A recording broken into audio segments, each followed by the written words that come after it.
लग रहा है ना? अरे but why to fear when your Prashant भैया is here. So hi everyone, मैं हूं आप सभी का अपना प्रशांत भैया और फिर से आ गया हूं एक नए वन शॉट के साथ। और चैप्टर का नाम है लाइट। हाँ, ये वही चैप्टर है जिससे कि तुम घबराते रहते हो, डरते रहते हो, भैया न्यूमेरिकल सॉल्व नहीं हो पाते। आज हो जाएंगे। भैया ये रे डायग्राम कैसे बनाऊं, एक ऐसी ट्रिक बताऊंगा कि तूने सोची नहीं होगी, है ना? तो इस पूरे चैप्टर को वन शॉट के अंदर फनी तरीके से, मजेदार तरीके से, इंटरेस्टिंग तरीके से और बहुत सारे सवाल लगाएंगे।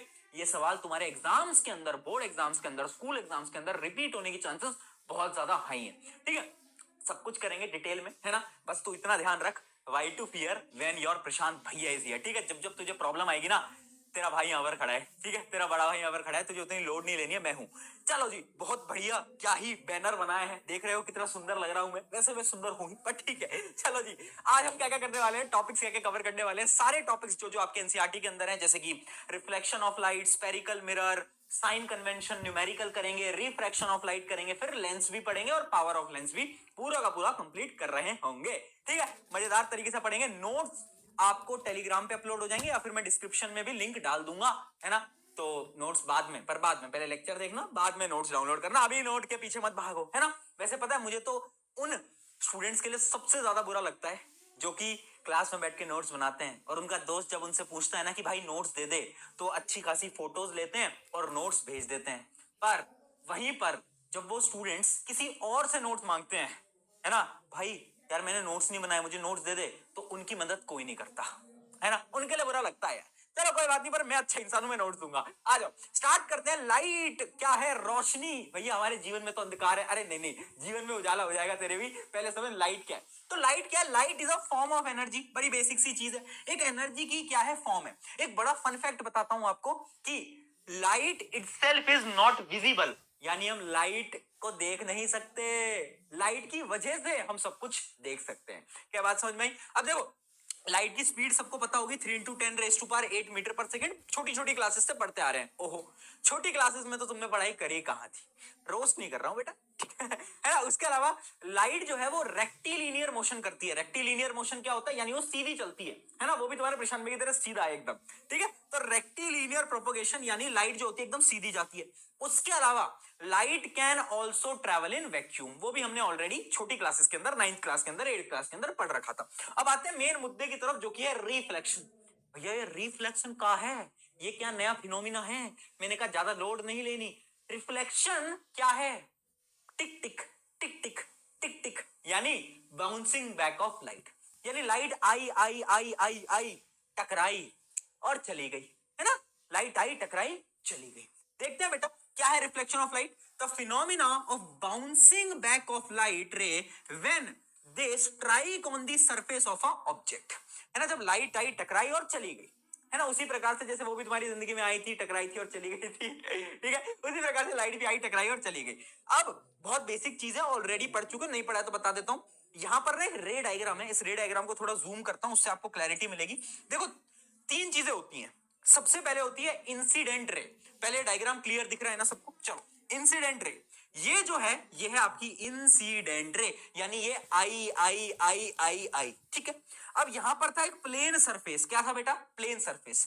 इस पे टकराई और टकरा के चली गई, उसको हम बोलते हैं रिफ्लेक्टेड रे। क्या बोलते हैं? Reflected ray. अब एक इमेजिनरी लाइन ड्रॉ करी जाती है ना? एक इमेजिनरी लाइन ड्रॉ करी जाती है और उसको हम बोलते हैं नॉर्मल। क्या बोलते हैं? नॉर्मल।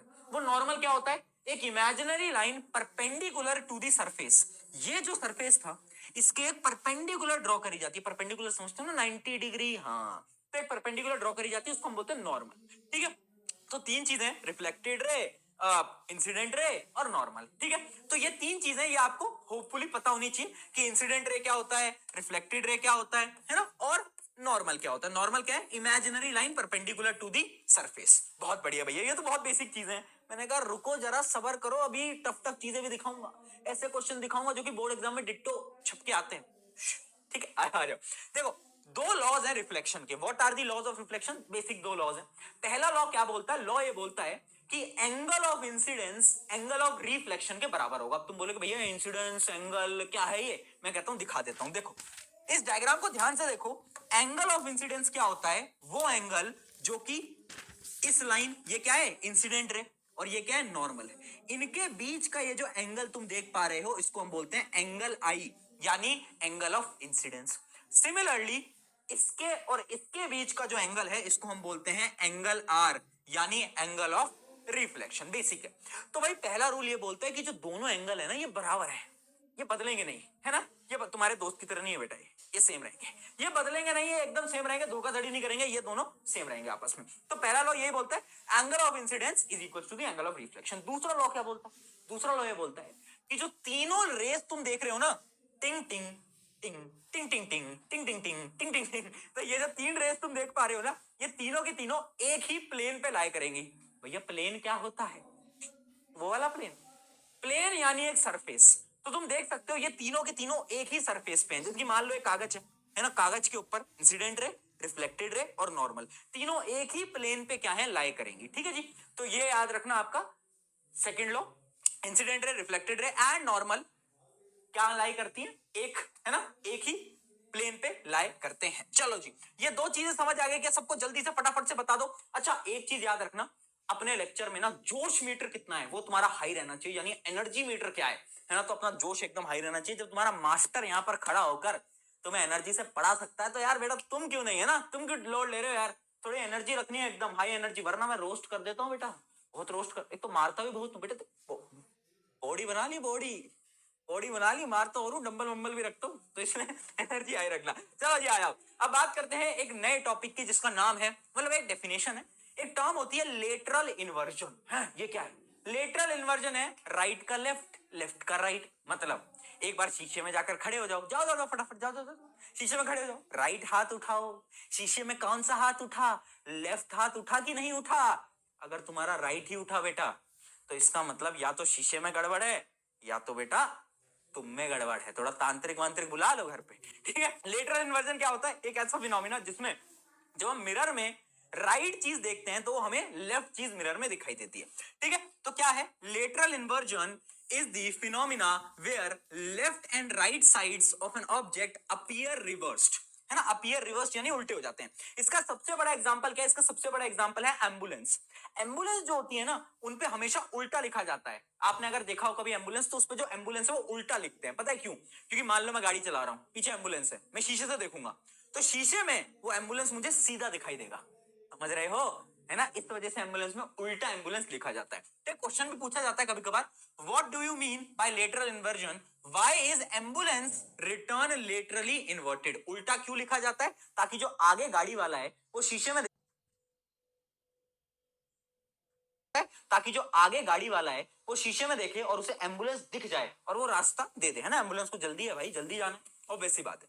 ठीक है। चलो जी। अच्छा अब बात करते हैं प्लेन मिरर की। वही मिरर जिसमें कि राइट का लेफ्ट, राइट का, हाँ वही वाला।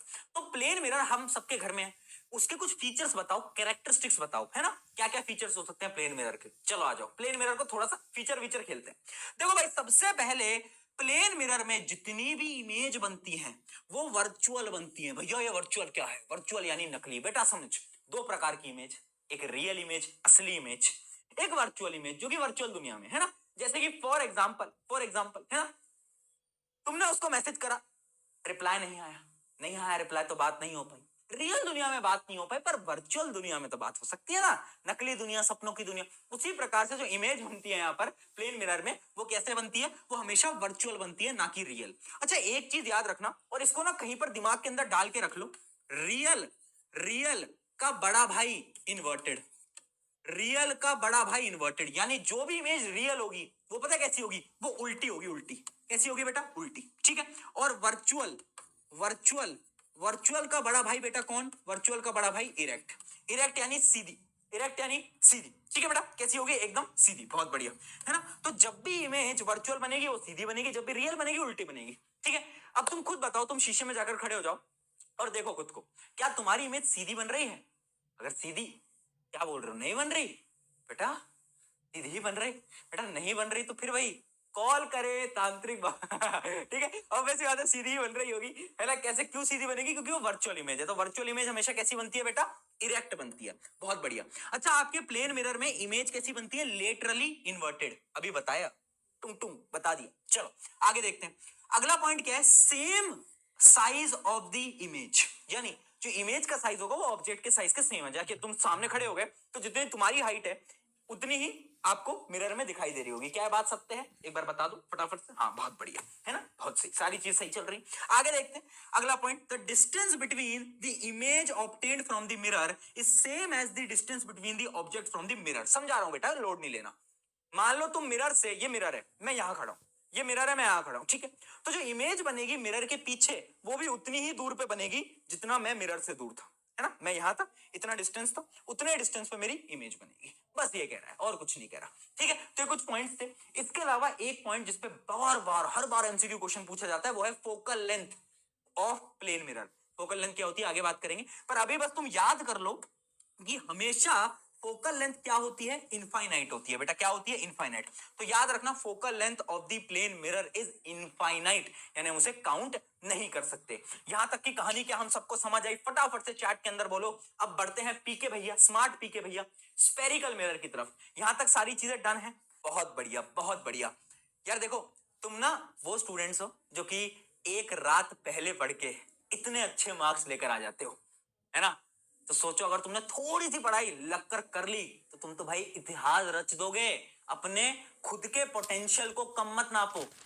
तुम वो हो जो कि एक रात पहले पढ़ के अच्छे मार्क्स ले आते हो, तो यार अभी तो समय है, तुम कितने अच्छे मार्क्स ला सकते हो, है ना, राइट। चलो भाई, तो उसी मोटिवेशन के साथ आगे बढ़ते हैं, है ना। और ढंग से चीजों को समझते हुए चलेंगे। आ जाओ, देखो स्पेरिकल मिरर दो प्रकार के हैं, एक है कॉनकेव, एक है कॉन्वेक्स।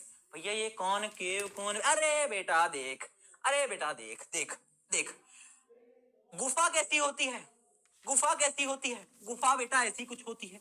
गुफा में कौन रहता है? भालू रहता है, सुना होगा। तो गुफा कैसी होती है? गुफा इस प्रकार से होती है।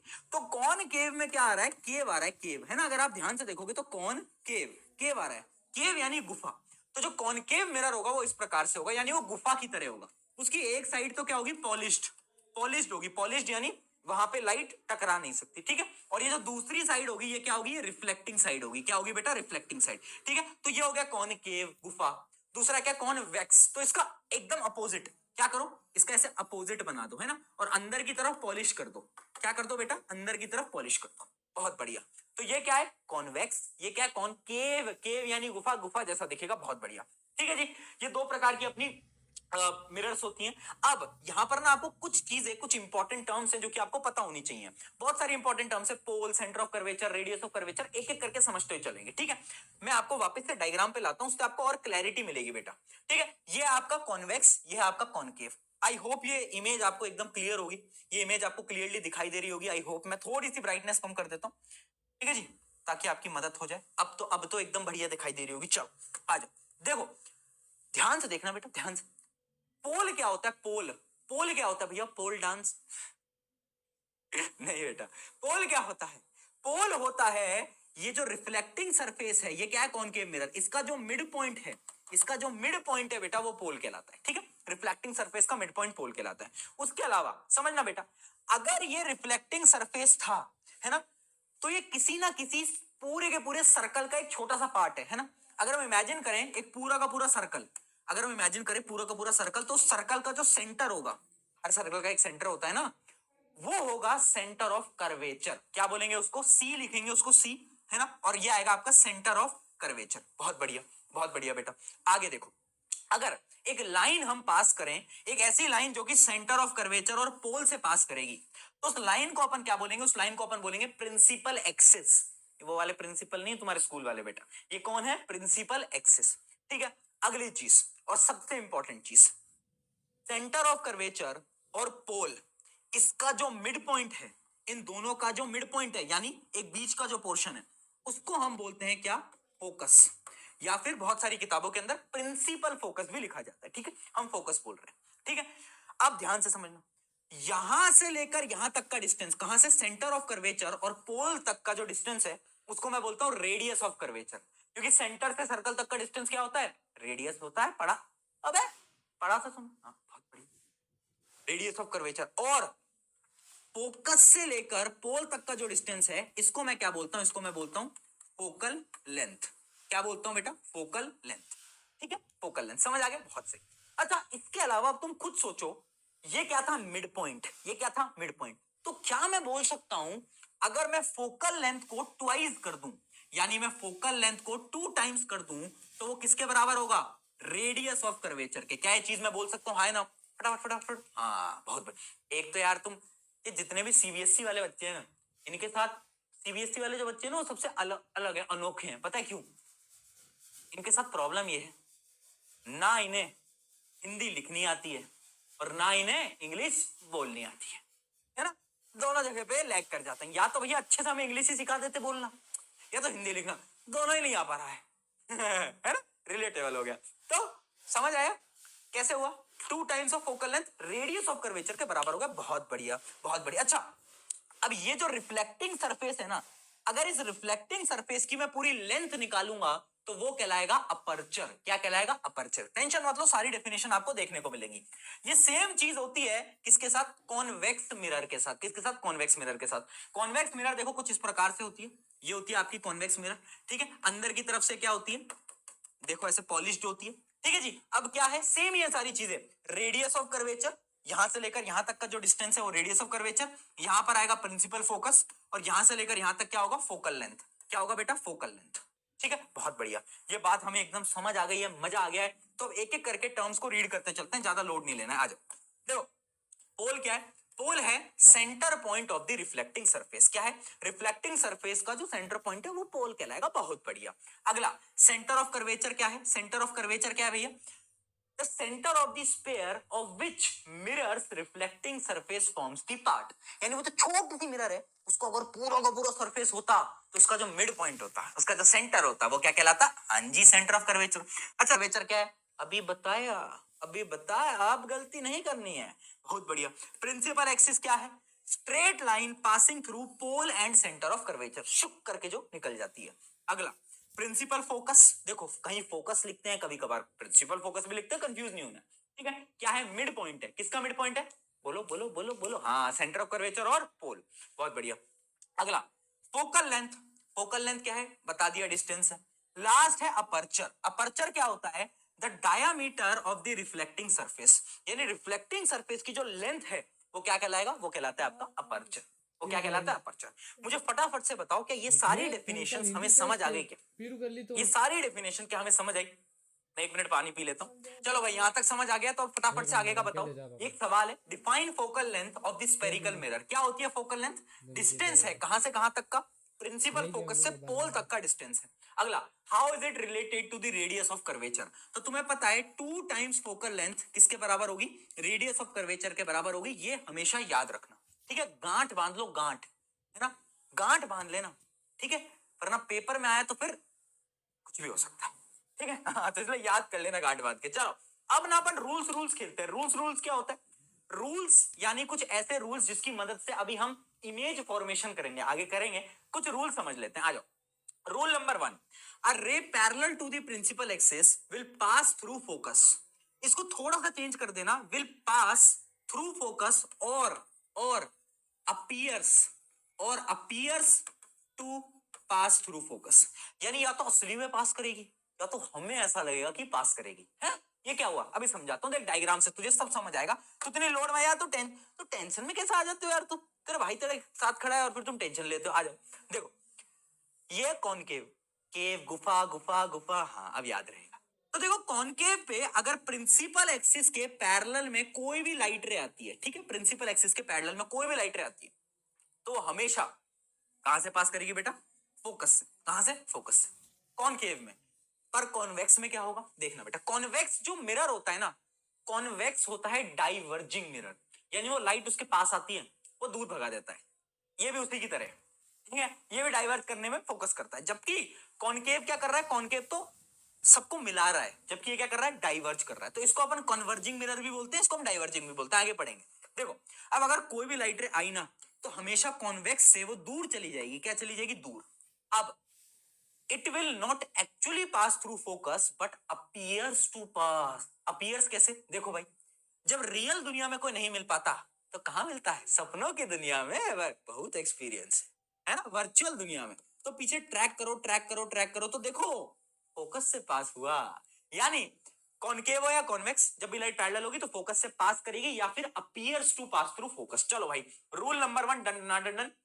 चार रूल है बेटा। रूल नंबर 2, इसका अपोजिट, अगर कोई भी लाइट रे फोकस से पास करेगी तो ऑटोमेटिकली पैरेलल हो जाएगी। देखते हैं, आ जाओ। जैसे कि कॉनकेव में बात करते हैं, ये लाइट रे आई आई आई आई फोकस से, देखो फोकस से पास करी है, फोकस से, और ये मिरर पे टकराई, अब ये क्या हो जाएगी, अब ये ऑटोमेटिकली बेटा पैरेलल हो जाएगी। किसके पैरेलल? प्रिंसिपल एक्सिस के पैरेलल। अच्छा, कॉन्वेक्स में क्या होगा? लाइट रे जा रही थी कहां पर? Towards focus. कहां पर बेटा? टूवर्ड्स। एक्चुअली में फोकस में नहीं गई, टूवर्ड्स फोकस। पर ये गंदा इंसान है कॉन्वेक्स, ये डाइवर्ज कर देता है, तो इसने क्या करा, यहीं पर ही बेटा फेंक दिया इसको दूर tata bye bye goodbye, खत्म गया। ठीक है, तो पैरेलल हो गया। ठीक है, तो ये आपका क्या rule number 2, any ray passing through the principal focus will become parallel to the principal axis. Rule number 3 और सबसे इजी रूल, इजीएस्ट रूल, देखो बेटा, जो सेंटर ऑफ कर्वेचर है ना, वो है गुंडा। क्या है बेटा? गुंडा है। मेरा चश्मा कहां है? गुंडा वाला। गुंडे वाला चश्मा लाओ भाई, गुंडे बनने के लिए चश्मा लगाना जरूरी होता है बेटा। तो सेंटर ऑफ कर्वेचर बोलता है कि भाई अगर तू मुझसे जाएगा तो मुझसे ही वापस आएगा, अगर तू मुझसे गया तो बेटा मेरे ही रास्ते से वापस आना पड़ेगा, यू हैव नो ऑप्शन। तो भाई सेंटर ऑफ कर्वेचर की गुंडागर्दी है, यूपी बिहार से होगा है ना, यूपी बिहार में लेवल है। ठीक है, हाँ चलो देखो, तो जैसे कि कॉनकेव में अगर कोई भी, देखो कोई भी लाइट रे अगर सेंटर ऑफ कर्वेचर से पास करती है, पास गई टकराई, अब इसे वापस इसी पाथ से आना पड़ेगा, यानी गई आई, सेंटर ऑफ कर्वेचर बोलता है हाँ, मेरे से ही आना पड़ेगा वापस। ये सेम चीज होती है कॉन्वेक्स के साथ। ये कॉन्वेक्स में जो लाइट रे थी ना, ये टुवर्ड सेंटर ऑफ कर्वेचर जा रही थी, अब ये वापस से इसी सेम पाथ में मुड़ जाएगा। बहुत सिंपल है, आई होप ये क्लियर हो गया होगा। रूल नंबर 4 उससे भी इजी है। अगर कोई भी लाइट रे प्रिंस, जो आपका जो पोल था ना, पोल, उस पोल पे किसी भी एंगल पे टकराएगी तो उसी ही एंगल पे रिफ्लेक्ट करेगी। समझाता हूं कैसे। देखो मान लो ये पोल पे टकराई, एक एंगल बनाया होगा इसने, एंगल बनाया होगा ना बेटा, बनाया होगा ना एंगल, किसके बीच में? ये वाला जो एंगल है। अब जब ये रिफ्लेक्ट करेगी ना तो सेम एंगल पे रिफ्लेक्ट करेगी, यानी इसका जो एंगल होगा ये एकदम सेम होगा। ठीक है, ये एंगल जो होगा सेम होगा। ये सेम होता है आपका कॉन्वेक्स मिरर के साथ। उसमें भी आप देखो, यहां पर आई, टकराई, एक एंगल बनाया और उसी एंगल पे वापस से क्या कर गई? रिफ्लेक्ट कर गई। क्या ये चीज हमें एकदम क्लियर हो चुकी है? जल्दी से बहुत बढ़िया, बहुत बढ़िया। ये हुई ना एनर्जी लेवल, बेटा हाई रखो, एनर्जी लेवल एकदम हाई रखो, है ना। चलो चलो भाई आगे बढ़े। अब आते हैं सबसे इंपॉर्टेंट चीज जो कि है इमेज फॉर्मेशन। क्या बेटा? Image formation. अब हम इमेज फॉर्मेशन करेंगे, ये पेपर में आना 101% तय है। बाद में मत बोलना पेपर लीक करते हो, मैं बता रहा हूँ मैं बता रहा हूँ। ठीक है, तो अब समझना, मैं एक एक करके इमेज फॉर्मेशन करूंगा। उसके लिए एक कैरेक्टर हमें लाना पड़ेगा, कैरेक्टर है मोमबत्ती जी। मोमबत्ती जी है ना, मोमबत्ती जी को हमें बुलाना पड़ेगा। तो आओ मोमबत्ती जी, थोड़ा सा आ जाओ भाई। तो सबसे पहले ऑब्जेक्ट, भाई ऑब्जेक्ट नहीं है, मोमबत्ती जी को इज्जत, इज्जत से बोलना बेटा, ऑब्जेक्ट नहीं, मोमबत्ती जी। अब मोमबत्ती जी इन्फिनिटी पे हैं, इन्फिनिटी यानी बहुत दूर, ओहो है ना भैया, बहुत दूर है मोमबत्ती जी हमसे। तो जब भी कोई चीज बहुत दूर होती है ना, तो उसकी जो लाइट रेज होती है ना, वो हमेशा पैरेलल आती है। तो तुम खुद देखना, अगर मोमबत्ती जी बहुत दूर है तो उसकी जो लाइट रेज आएंगी वो कैसी आएंगी बेटा? वो आएंगी पैरेलल। कैसी आएंगी बेटा? वो आएंगी पैरेलल। हाँ या ना? हाँ या ना? और तुम्हें पता है पैरेलल लाइट रेज कहां पर टकराती हैं? फोकस पे। तो इमेज कहां बनेगी? फोकस पे। कैसी इमेज बनेगी? छोटी इमेज बनेगी, एकदम टिंगी टिंगी सी छोटी सी इमेज बनेगी। ठीक है, तो याद रखना, जब भी एकदम इंफिनिटी पे होता है तो साइज ऑफ द इमेज कैसा होता है? Highly diminished. हाईली डिमिनिश्ड यानी एकदम छोटा। ठीक है, अब समझना कुछ इंपॉर्टेंट चीज। मिरर में एक केस समझ लो तुम, जब भी इमेज मिरर के लेफ्ट साइड में बने, कहां पर बेटा? लेफ्ट लेफ्ट लेफ्ट लेफ्ट, तो हमेशा इमेज कैसी होगी? रियल होगी। और रियल का बड़ा भाई कौन होता है बेटा? इन्वर्टेड। और जब भी इमेज राइट में बने, कहां पर? राइट में, तो इमेज कैसी होगी? वर्चुअल होगी। और वर्चुअल का बड़ा भाई इरेक्ट। ठीक है, अब यहां पर इमेज कहां बनी है? लेफ्ट साइड में। तो याद रखना, जो इमेज बनेगी वो रियल बनेगी, और रियल का बड़ा भाई कौन है बेटा? इन्वर्टेड है, सबको मालूम है। ठीक है ये हो गया पहला केस। बाद में ट्रिक भी बताऊंगा इनको याद करने की, अपने पे ट्रिक है, पी के ट्रिक। अब इमेजिन करो, अब जो मोमबत्ती जी हैं उनको मैंने थोड़ा नजदीक बुलाया, इन्फिनिटी पे तो बहुत दूर थी वो। तो मोमबत्ती जी बियॉन्ड सी आ गई हैं। कहां पर? बियॉन्ड सी, यानी सी के पीछे। सी क्या है? सेंटर ऑफ कर्वेचर बेटा, ये सी सेंटर ऑफ कर्वेचर है, तुम्हारा दोस्त नहीं है। तो क्या है? इसके पीछे मोमबत्ती जी आकर यहां पर क्या है बेटा? खड़ी हो गई है। अब देखो, अब क्या, अब तू देख, अब मजा आएगा, देख।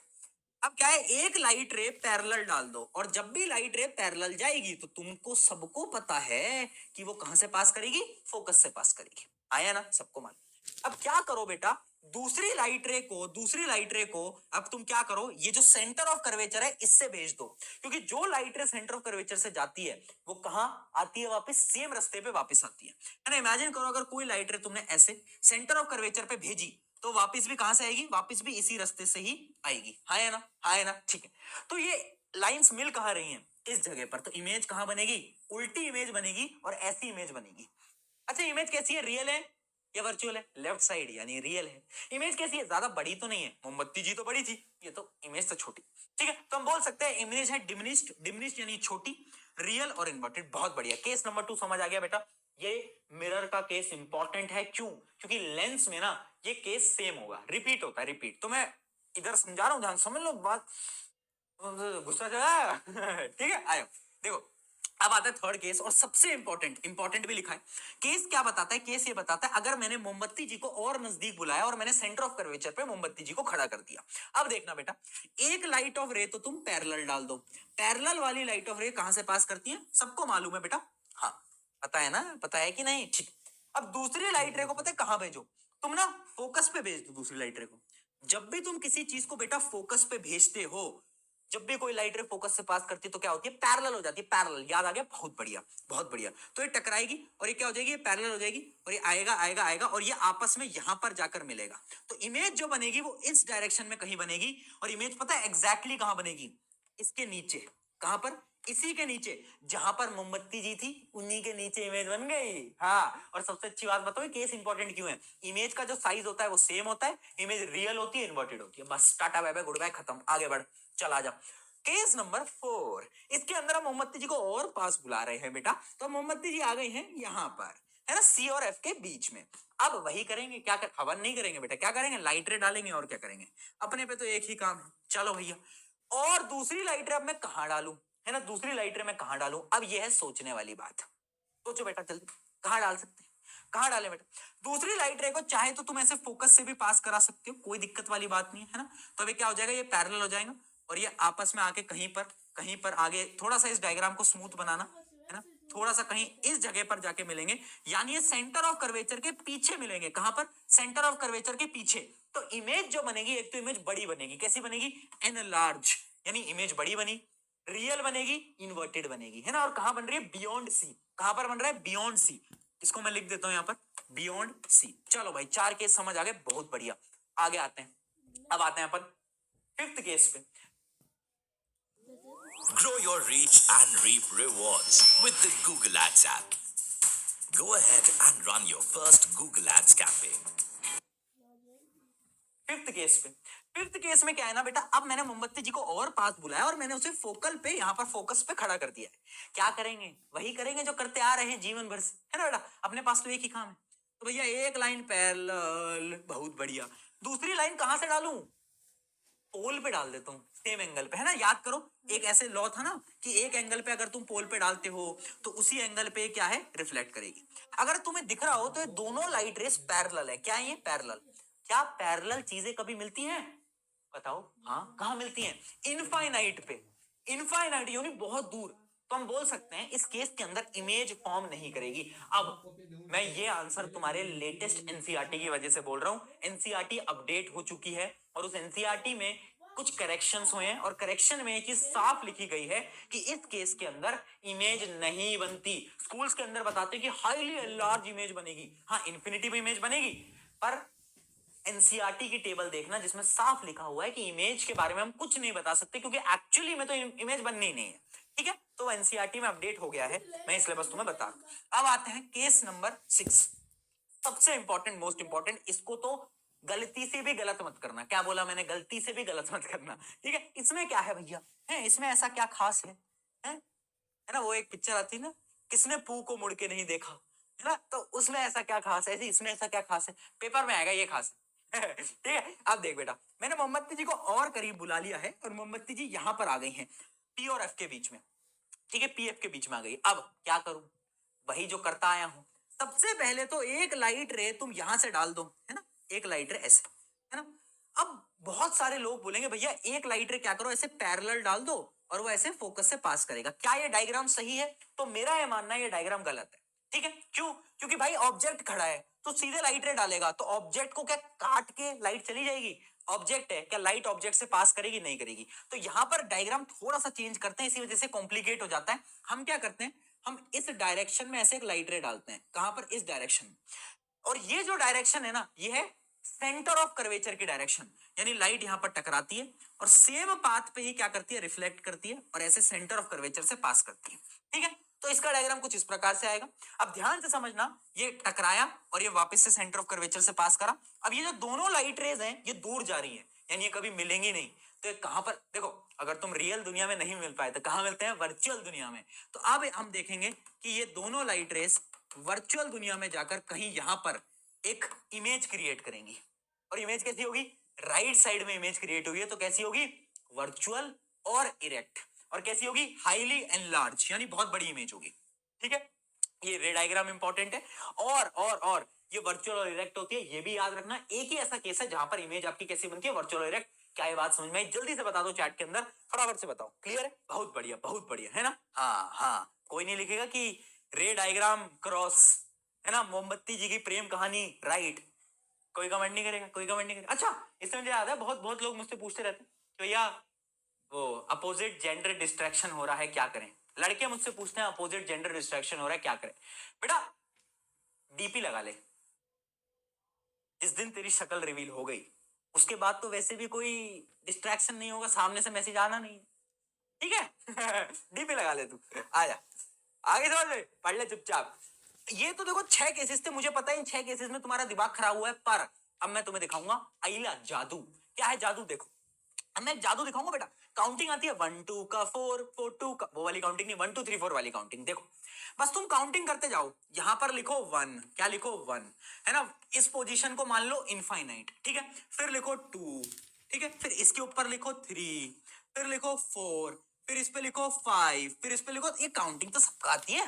अब यही काउंटिंग उल्टी कर लो, उल्टी काउंटिंग में सबको आती है। यहां से स्टार्ट कर लो, 1 2 3, इसके नीचे 4 और इसके नीचे 5। भैया 6 कहां गया? 6 के बारे में भी भूल जाओ। देखो ये क्या है? ये पी के ट्रिक है, सारे रे डायग्राम याद करने की ट्रिक है। अब देख, तुझे देखना क्या है। नंबर 1, जब भी ऑब्जेक्ट आपका 1 पे होगा तो इमेज 1 पे बनेगी। ऑब्जेक्ट इनफाइनाइट पे इमेज कहां बन रही है? देख लो, 1 कहां है? फोकस पे। 1 कहां है? फोकस पे। इमेज कहां बनेगी? फोकस पे। नंबर 2, जब भी ऑब्जेक्ट आपका बियॉन्ड सेंटर ऑफ कर्वेचर होगा तो इमेज कहां बनेगी? नंबर 2 पे। नंबर 2 कहां पर है? बिटवीन सी एंड एफ, ठीक है।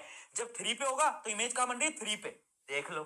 जब 4 पे होगा तो इमेज कहां बन रही है? बियॉन्ड सी बन रही है। जब 5 पे होगा यानी फोकस पे होगा तो इमेज कहां बनेगी? 5 5 यानी इंफिनिटी, इंफिनिटी पे। और छठा केस तो सबसे अलग केस है, वो तो तुम्हें याद करना ही पड़ेगा। छठे में जो इमेज बनती है वो इस तरफ बनती है ना। आइला जादू तो ये ट्रिक होती है जो कि हम यूटिलाइज करके ऐसे इजीली चीजों को याद कर लेते हैं। ठीक है, क्लियर है बेटा? ठीक है, तो ये देखो आपकी अपडेटेड एनसीईआरटी की ये पीडीएफ है। अब इसको ध्यान से देखना, यहां पर जो मैं आपको बता रहा था एट एफ कहां पर बनती है इमेज? इंफिनिटी पे बनती है। और साफ लिखा हुआ है कि image would not be formed, यानी नेचर ऑफ द इमेज भी हम नहीं बता सकते और हम साइज ऑफ द इमेज भी नहीं बता सकते, क्योंकि इमेज बनेगी नहीं ना एक्चुअली में। इनफाइनाइट यानी बहुत दूर, हम बता ही नहीं सकते। ठीक है, तो अपडेटेड एनसीईआरटी है इसलिए मैं आपको बता रहा हूं। चलो जी आगे बढ़ते हैं, आगे बढ़ते हैं। अब आ रहा है बड़ा इंपॉर्टेंट, मतलब उतना इंपॉर्टेंट नहीं, कि कॉनकेव मिरर के यूजेस क्या क्या हैं। इस पर भी सवाल आता है।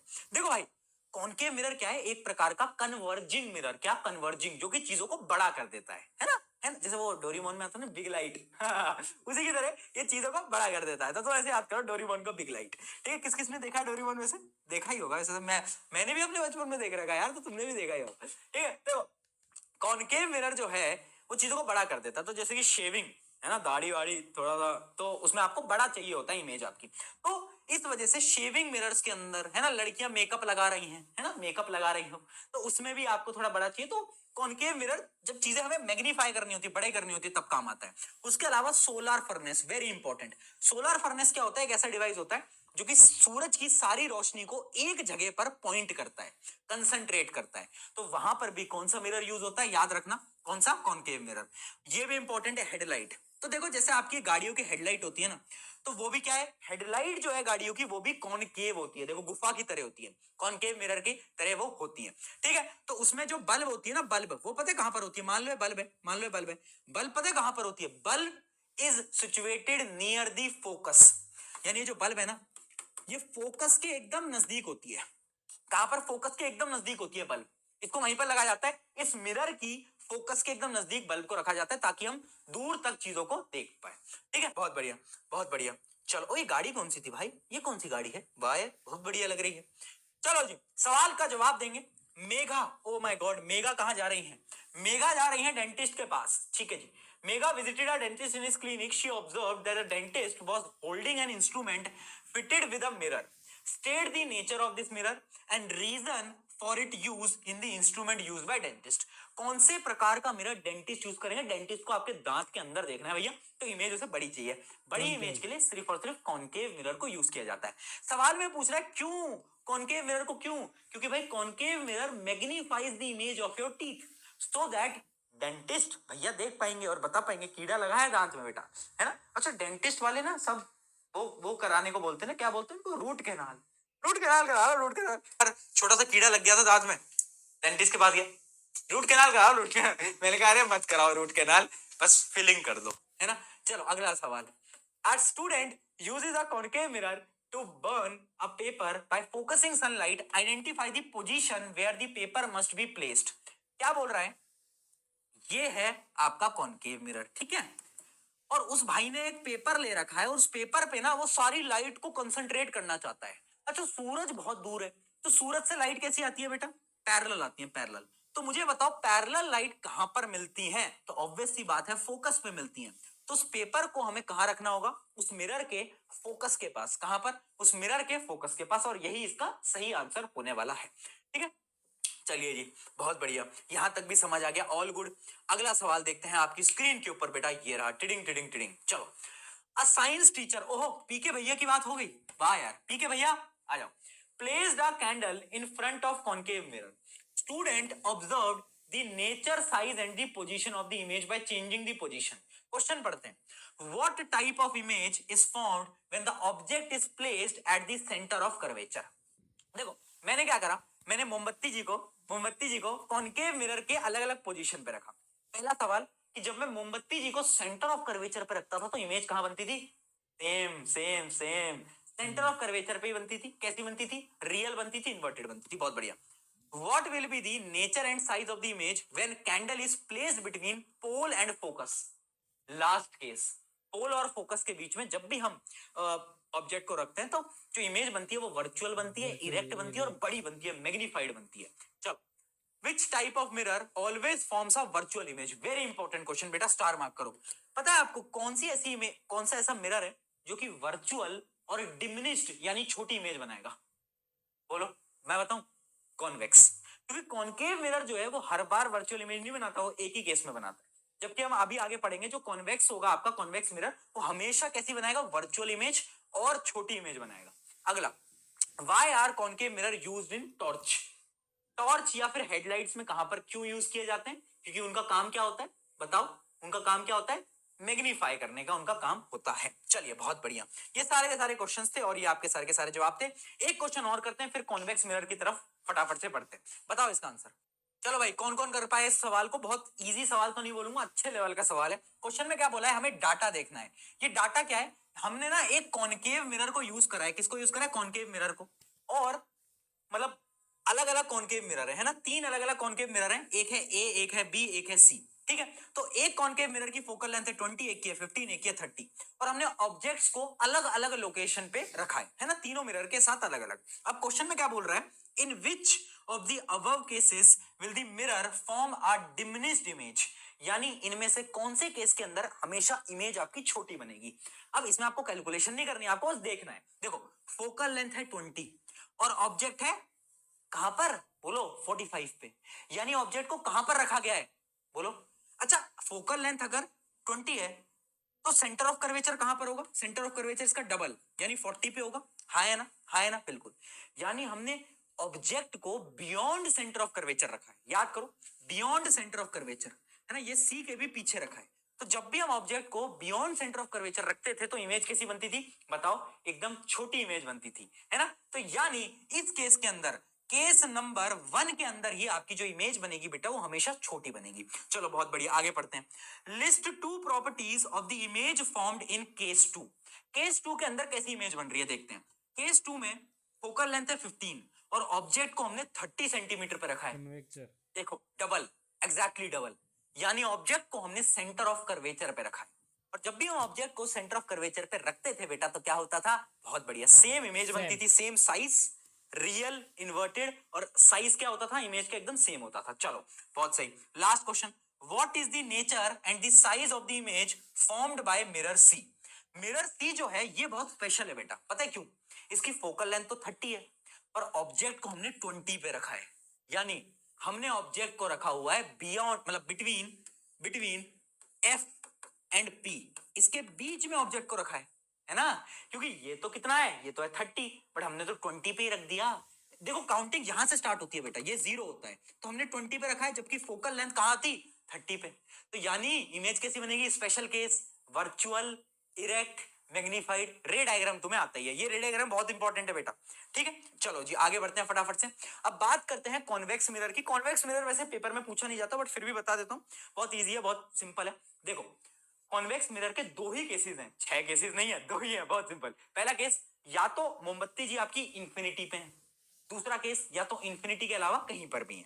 देखो अगर इंफिनिटी पे होंगी मोमबत्ती जी, मान लो बहुत दूर है, तो जब भी दूर से लाइट आती है तो बताओ क्या होता है, क्या होता है, it appears to pass through focus. Image कहां बनेगी, फोकस पे। कैसी बनेगी, छोटी बनेगी, हाईली डिमिनिश्ड बनेगी, पॉइंट साइज बनेगी। और जब भी इमेज राइट साइड में बन जाए तो याद रखना वर्चुअल और वर्चुअल का बड़ा भाई बेटा इरेक्ट। क्या बात है, क्या बात है।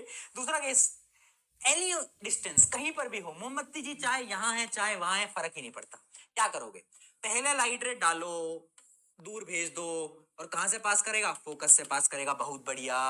अब एक और रूल लगाओ, कौन सा रूल लगाओगे, जो भी आता है वो सेम एंगल पे जाता है, ठीक है। तो अब इसको ट्रैक करो, वर्चुअल दुनिया में जाओ तो इमेज कहां बन रही है, यहां पर बन रही है। यानी अगर किसी भी फाइनाइट डिस्टेंस पे अगर तुम ऑब्जेक्ट को रखोगे तो हमेशा इमेज बनेगी पी एंड एफ के बीच में। कहां पर, पी एंड एफ के बीच में। इमेज कैसी बनेगी बेटा, वर्चुअल बनेगी, इरेक्ट बनेगी, और छोटी इमेज बनेगी। कैसी बनेगी, छोटी। और इसी चीज से हमें पता चलता है कि कॉन्वेक्स मिरर हमेशा छोटी इमेज बनाएगा, बड़ी नहीं बना सकता, नेवर नेवर।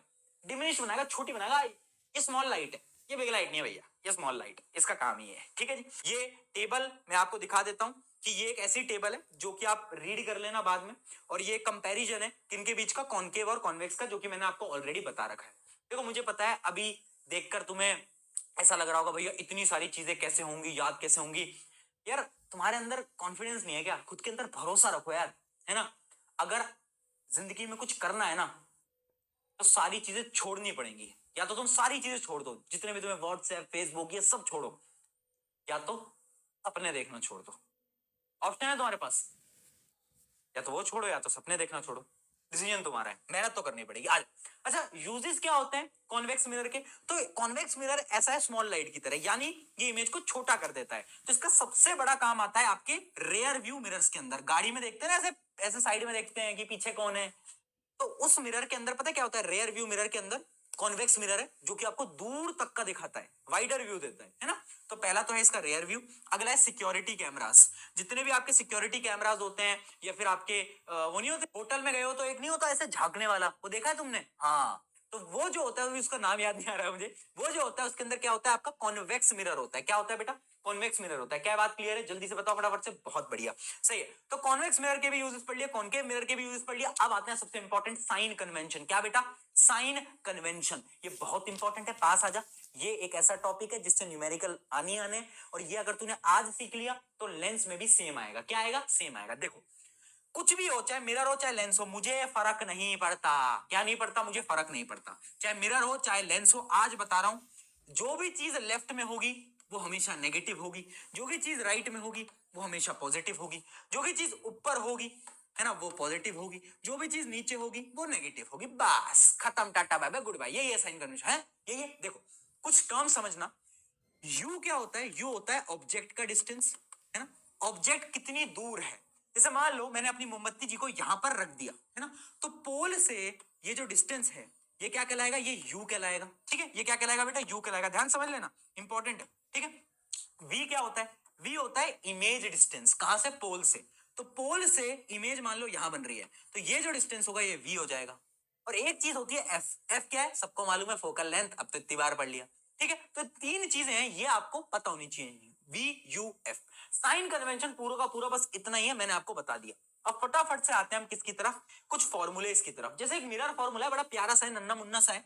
मिरर फॉर्मूला ये बोलता है 1/v + 1/u = 1/f। चाहे कॉनकेव मिरर हो, चाहे कॉन्वेक्स मिरर हो, कुछ भी हो, याद रखना this mirror formula will remain same, ठीक है। उसके अलावा एक और चीज होती है मैग्निफिकेशन। अब तुम बोलोगे भैया मैग्निफिकेशन क्या भला है, तो देखो ज्यादा टेंशन नहीं लेनी। मैग्निफिकेशन क्या है, डेफिनेशन पढ़ लो, refers to the ratio of the height of an image to the height of an object। यानी एक रेशियो है, ये क्या है, रेशियो, इसको हम छोटे m से रिप्रेजेंट करते हैं। इसका फॉर्मूला क्या होता है, height of image divide by height of object, बस यही है ना, इमेज की हाइट और ऑब्जेक्ट की हाइट, वो मैग्निफिकेशन। इसका एक और फॉर्मूला है, इसका एक और फॉर्मूला है मिरर के केस में, इसका एक और फॉर्मूला है, दैट इज -v/u। याद रखना माइनस आता है, क्या आता है बेटा, माइनस आता है, -v/u इसका सेकंड फॉर्मूला, इतना समझ लो, ठीक है। तो मैग्निफिकेशन क्या है, ratio of the height of image by height of the object. और एक और फॉर्मूला है -v/u, v और u क्या है तुम्हें पता है ठीक है। अब मैं न्यूमेरिकल पे बढ़ूंगा, बट उससे पहले आपको एक चीज समझनी पड़ेगी कि मैग्निफिकेशन बताता क्या है।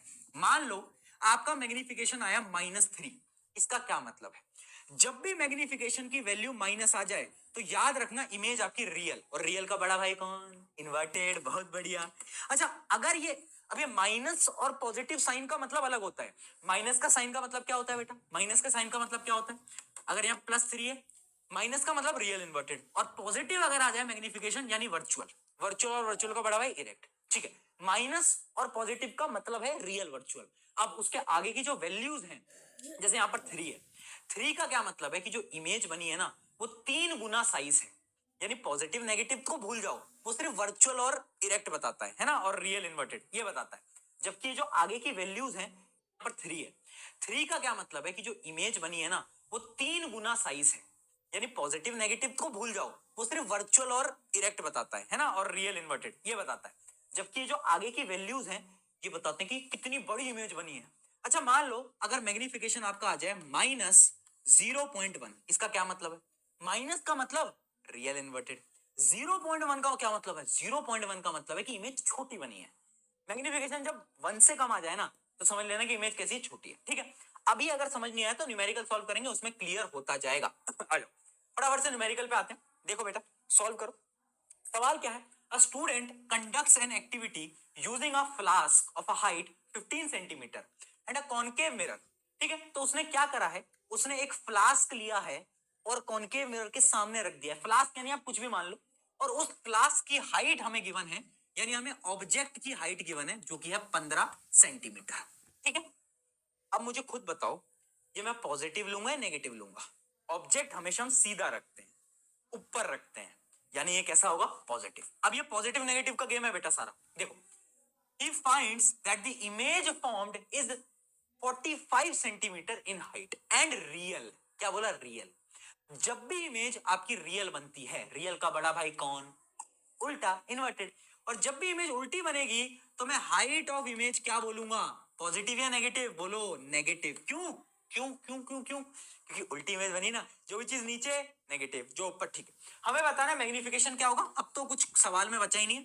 Height of image divide by height of object, that is -3। तो आंसर आ जाएगा आपका कितना, -3। चलो बहुत बढ़िया, डन। ऐसे सवाल आते हैं आगे आते हैं, एक और सवाल पे देखते हैं, ये बड़ा इजी सा सवाल है। A student wants to obtain a erect image using a concave mirror। एक कॉनकेव मिरर है और उसे इरेक्ट इमेज बनानी है। इरेक्ट किसका भाई था, वर्चुअल का, यानी वर्चुअल इमेज बनानी है कॉनकेव मिरर की मदद से। कैसे बन सकती है, ऑब्जेक्ट को कहां पर रखे, हमें पता है मिरर की जो फोकल लेंथ है वो है 10 सेंटीमीटर। तुम्हें पता है अगर मैं कॉनकेव मिरर में फोकस और पोल के बीच में रखता हूं ऑब्जेक्ट को, तभी इमेज वर्चुअल बनती है, हाँ या ना, मालूम मालूम है कि नहीं, मालूम है। और फोकल लेंथ कितनी है, 10 सेंटीमीटर। तो अगर मैं ऑब्जेक्ट को 10 सेंटीमीटर से कम कहीं पर भी रख दूंगा, है ना, 10 सेंटीमीटर से कम, चाहे 9 हो, 8 हो, 7 हो, कोई भी हो, तो वर्चुअल इमेज बन जाएगी। तो इसका आंसर आएगा लेस देन 10 सेंटीमीटर। क्या आएगा बेटा? Less than 10 centimetre. बहुत बढ़िया बहुत बढ़िया बेटा, ये भी क्लियर हो गया। चलो जी, और सवाल की तरफ बढ़ते हैं। अगला सवाल 1 करोड़ रुपए के लिए आपकी स्क्रीन पर टिडिंग टिडिंग टिडिंग ये रहा। आया 5 सेंटीमीटर टॉल ऑब्जेक्ट। लिखते चलो बेटा, सबसे पहले गिवन लिख लो, है ना। कितना गिवन है हमें? हाइट कितनी गिवन है ऑब्जेक्ट की? देख लो 5 सेंटीमीटर। चलो जी, 1 मिनट, तो मेरी शक्ल क्या देख रहा है? क्वेश्चन खुद से सॉल्व नहीं होने, प्रशांत भैया ही करा देंगे। अच्छा खुद से सॉल्व कर, चल मेरा शक्ल देख। आया at a distance 10 centimetre from a convex mirror. कौन सा मिरर गिवन है? कॉन्वेक्स। अब आता है एक सबसे इंपॉर्टेंट गेम, और ये तुम स्टार मार्क करके अपने नोट्स में भी लिख लेना। एक बात मुझे बताओ, ये कौन सा मिरर है? बताओ। कॉनकेव। कॉनकेव। ये कौन सा मिरर है? कॉन्वेक्स। कॉन्वेक्स। अच्छा, कॉनकेव मिरर की फोकल लेंथ कहां होती है? इस तरफ होती है, बिल्कुल होती है। तो इसकी फोकल लेंथ पॉजिटिव होगी या नेगेटिव होगी? जो भी चीज लेफ्ट साइड में वो नेगेटिव। और कॉन्वेक्स की फोकल लेंथ कहां होती है? पॉजिटिव। याद करो, रे डायग्राम हमने पढ़ लिए हैं, इस तरफ।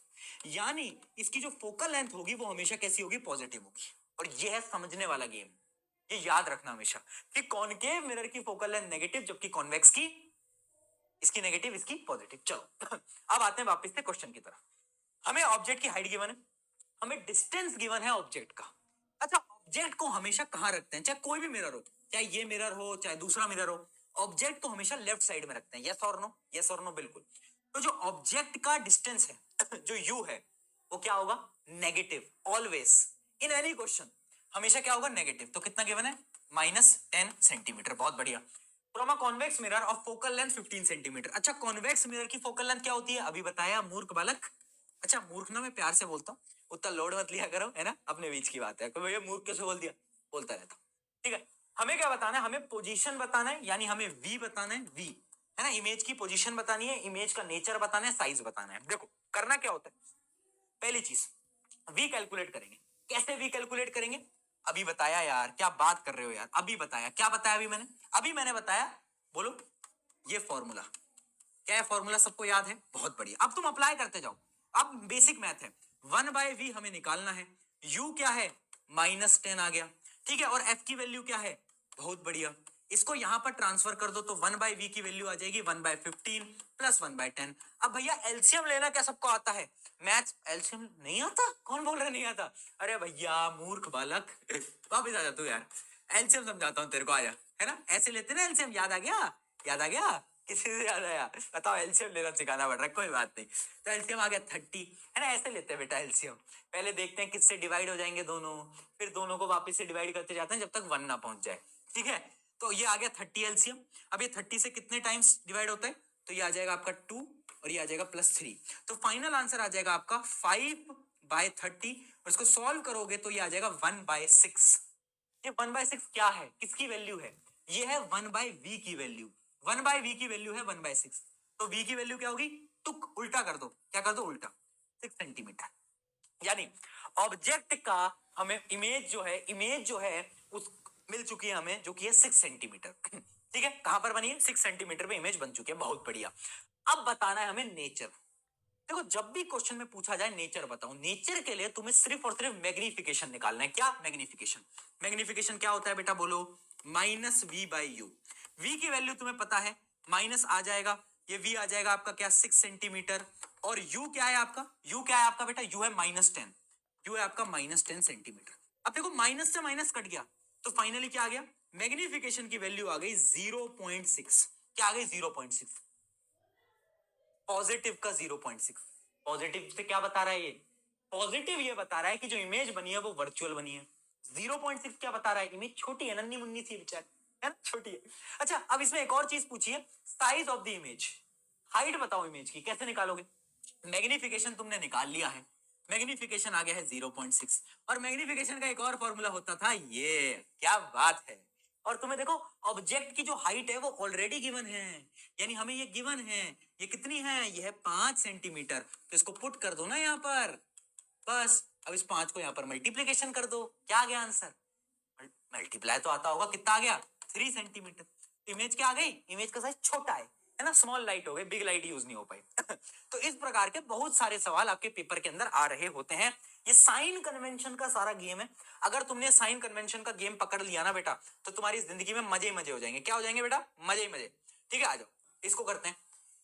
आ जाओ भाई, इस सवाल को बताओ जल्दी, कौन कौन इसको सॉल्व कर पाया। देखो क्वेश्चन में क्या बोला है, an object 4 centimetre in height, लिखते जाओ जो जो गिवन है। ठीक है, image of the height of the object हमें गिवन है जो कि है 4 सेंटीमीटर। पॉजिटिव होगा या नेगेटिव? पॉजिटिव, ऊपर है ना। हाँ, is placed at 15 centimetre in the front of concave mirror. यानी ऑब्जेक्ट का डिस्टेंस हमें गिवन है, क्या होगा? ये उन छोटे भाई बहनों के लिए है जो स्पिन करके भी अर्न करना चाहते हैं। पॉकेट मनी अपनी निकाल लोगे। हमें गिवन है, क्या होगा? पॉजिटिव या नेगेटिव? बोलो नेगेटिव, क्योंकि जो ऑब्जेक्ट होगा वो हमेशा क्या होगा? हाँ, नेगेटिव होता है। ये बात तो मैं आपको बता भी चुका हूं। बहुत सही यार, क्या बात है, वेरी वेरी गुड। अगला देखते हैं, आगे क्या गिवन है? कॉनकेव मिरर की फोकल लेंथ है 10 सेंटीमीटर। अब मुझे बताओ, कॉनकेव कॉनकेव कॉनकेव, इसकी फोकल लेंथ लेफ्ट साइड यानी नेगेटिव। बहुत बढ़िया। क्या बोला है? At what distance from the mirror should a screen be placed. अभी जो स्क्रीन वाले क्वेश्चन होते हैं ना, इसमें कुछ नहीं पूछ रहा है, ये पूछ रहा है स्क्रीन कहां पर रखूं कि एक इमेज मिल जाए। तो स्क्रीन वहीं पर ही तो रखोगे जहां पर इमेज बनेगी, राइट? तो हमें वी निकालना है। क्या निकालना है? वी निकालना है ना। उसके साथ साथ क्या है, हमें हाइट ऑफ द इमेज भी निकालना है। ठीक है, तो हमें एक चीज और निकालनी है, हाइट ऑफ द इमेज। चलो भाई, सेम क्वेश्चन है जैसा पिछला करा। पिछला कॉन्वेक्स का था, ये कॉनकेव का है। कुछ नहीं करना, वही फॉर्मूला लगा लो भैया। फॉर्मूला क्या है बोलो? 1/v + 1/u = 1/f, है ना जी। अब देखो हमें क्या क्या गिवन है, हमें v निकालना है। अच्छा, u हमें गिवन है कितना है? माइनस। बहुत बढ़िया। अच्छा, फोकल लेंथ भी हमें गिवन है, वो भी नेगेटिव। बड़ी नाइंसाफी है भैया। अब इसको मैं यहां पर ले जाऊंगा तो ये क्या हो जाएगा? पॉजिटिव हो जाएगा। ठीक है, तो ये आ जाएगा 1/15 - 1/10। देखते चलो, एलसीएम एलसीएम, है ना। तो एलसीएम ले लोगे तो कितना आ जाएगा? एलसीएम शायद 30 आ रहा होगा, चेक करना। बहुत बढ़िया। ठीक है, उसके अलावा क्या आ गया अब आपका? ये आ गया 2 और ये आ गया -3। ठीक है, इसको तुम सॉल्व करोगे तो 1/v की वैल्यू आ जाएगी -1/30। क्या ही? -1/30। और v की वैल्यू क्या होगी? रेसिप्रोकल। ठीक है, तो v की वैल्यू आ जाएगी -30 सेंटीमीटर। -30 का क्या मतलब है? माइनस का क्या मतलब है? कि इमेज इस तरफ बनी है, यानी इमेज कैसी है? रियल है। ठीक है, अब इसमें पूछ क्या रहा है? इसके साथ साथ हमें पूछ रहा है कि हाइट बताओ इमेज की। तो देखो, इसके लिए तुम्हें मैग्निफिकेशन निकालना पड़ेगा। मैग्निफिकेशन होता है -v/u, है ना। तो v क्या है? -30। u क्या है? देखो -15, है ना। तो माइनस ये बाहर ले लेता हूं और ये आ गया -30 डिवाइड बाय -15। ठीक है, ये अंदर वाले माइनस कट गए और आंसर आ गया, बाहर का एक माइनस बचा हुआ है तो आंसर आ गया -2। मैग्निफिकेशन की वैल्यू आ गई -2। हमें क्या बताना है? इमेज बतानी है, इमेज। तो ध्यान से देखना बेटा, ध्यान से देखना। हमें ऑब्जेक्ट का हाइट गिवन है। क्या गिवन है? 4 सेंटीमीटर। देखो, मैग्निफिकेशन का वही फॉर्मूला होता है, height of the image by height of the object. अब हमें ऑब्जेक्ट की हाइट गिवन है तो इसको बस मल्टीप्लाई ही तो करना है ना। मैग्निफिकेशन की वैल्यू आई गई -2, बस इसको मल्टीप्लाई कर दो तो ये आ जाएगा आपका कितना? -2 = height of image by height of object जो कि है 4, और इसको बस मल्टीप्लाई कर दो तो आंसर आ जाएगा -8 सेंटीमीटर। अच्छा, माइनस का क्या मतलब? उल्टी इमेज है ना, उल्टी इमेज है। क्या यार, तुम स्मार्ट मेरे साथ रह रहे के कितने स्मार्ट हो गए हो, सवाल कर दे रहे हो। क्या बात, proud of you, proud of you दोस्तों। बहुत अच्छा। तो ऐसे बहुत सारे सवाल हैं, प्रैक्टिस करने के लिए तुम कर सकते हो। मैं आपको कुछ क्वेश्चन, एक क्वेश्चन बेसिकली वो मैं आपको होमवर्क भी देना चाहता हूँ। वो है ये वाला सवाल, इसको आप खुद प्रैक्टिस करना, ये आपका होमवर्क है। ठीक है, कमेंट्स में बता भी सकते हो, वीडियो को भी पॉज करके भी प्रैक्टिस कर सकते हो। चलो जी, आगे बढ़ते हैं। अब हम आगे बढ़ेंगे किसकी तरफ? रिफ्रैक्शन ऑफ लाइट की तरफ। ठीक है, मिरर में ऐसे ही सवाल आते हैं अलग अलग प्रकार के, जो मैंने आपको कराया ऐसे ही सवाल आपको पेपर में देखने को मिलेंगे। ठीक है, बढ़ते हैं रिफ्रैक्शन में, पर उससे पहले बेटा याद रखना, जोश मीटर तो डाउन नहीं है, हाई रखना है यार। पता है क्यों? क्योंकि मैं तुम्हें बोल रहा हूं कि तुम कर लोगे। पता है, तुम्हें बहुत ऐसे लोग हैं जिनकी लाइफ में ये बोलने वाला कोई नहीं होता कि तू कर लेगा यार, पर मैं तेरे साथ हूं, मैं तुझसे बोल रहा हूं तू कर लेगा, तुम कर लोगे सब। ठीक है, तो अपना बेस्ट लगाते रहो। ठीक है, और मैं तो तुम्हारे साथ हूं इसे। चलिए, रिफ्रैक्शन ऑफ लाइट। रिफ्रैक्शन क्या होता है? बेंडिंग ऑफ लाइट होता है। क्या होता है? Bending of light. लाइट जब मुड़ जाती है ना। बेसिकली लाइट मुड़ती नहीं है, बट वो आपको बोलने के लिए कि लाइट, बेंडिंग ऑफ लाइट जो होती है वो क्या कहलाती है? वो रिफ्रैक्शन। पर भैया लाइट किस मुड़ जाती है? तो देखो भैया, होता क्या है, लाइट की जो स्पीड है वो अलग अलग है। है ना, एयर में अलग, वाटर में अलग, ग्लास में अलग। जैसे ही लाइट अपना मीडियम बदलती है, मीडियम बदला तो स्पीड भी बदली, स्पीड बदली जिसकी वजह से लाइट हल्की सी बेंड कर जाती है। देखते हैं, आ जाओ। तो क्या होता है रिफ्रैक्शन? तो phenomena of bending of ray of light when it enters from one medium to another. जब एक से दूसरे में जाएगा तो भैया मीडियम तो बदलेगा, मीडियम बदलेगा तो क्या होगा, बोलो बोलो, स्पीड बदलेगी, स्पीड बदलेगी तो लाइट बेंड कर जाएगी। ठीक है, द बेंडिंग ऑफ लाइट रे during the refraction occurs because of change in speed. Light की रफ्तार बदल जाती है ना, जिस वजह से वो बेंड होती है। ठीक है, ये बात हमें समझ में आ गई है। अब कुछ इंपॉर्टेंट चीज देखो, दो प्रकार के मीडियम्स होते हैं। एक मीडियम होता है क्या, रेयरर मीडियम, रेयरर मीडियम, और एक होता है आपका डेंसर मीडियम। डेंसर यानी जिसकी डेंसिटी ज्यादा है, जो ताजा ताकतवर है ना। हाँ, ज्यादा बॉडी फ्लेक्स, बॉडी है ही नहीं यार, और मेरी बॉडी कहाँ है बेटा, है ना। पर ये मैं तुमसे झूठ भी तो बोल सकता हूँ, क्या पता मेरी बॉडी हो। ठीक है चलो, रेयरर और डेंसर। रेयर जो कि ज्यादा ताकतवर है, डेंसर जो कि ज्यादा ताकतवर है, रेयर जो कि हल्का है।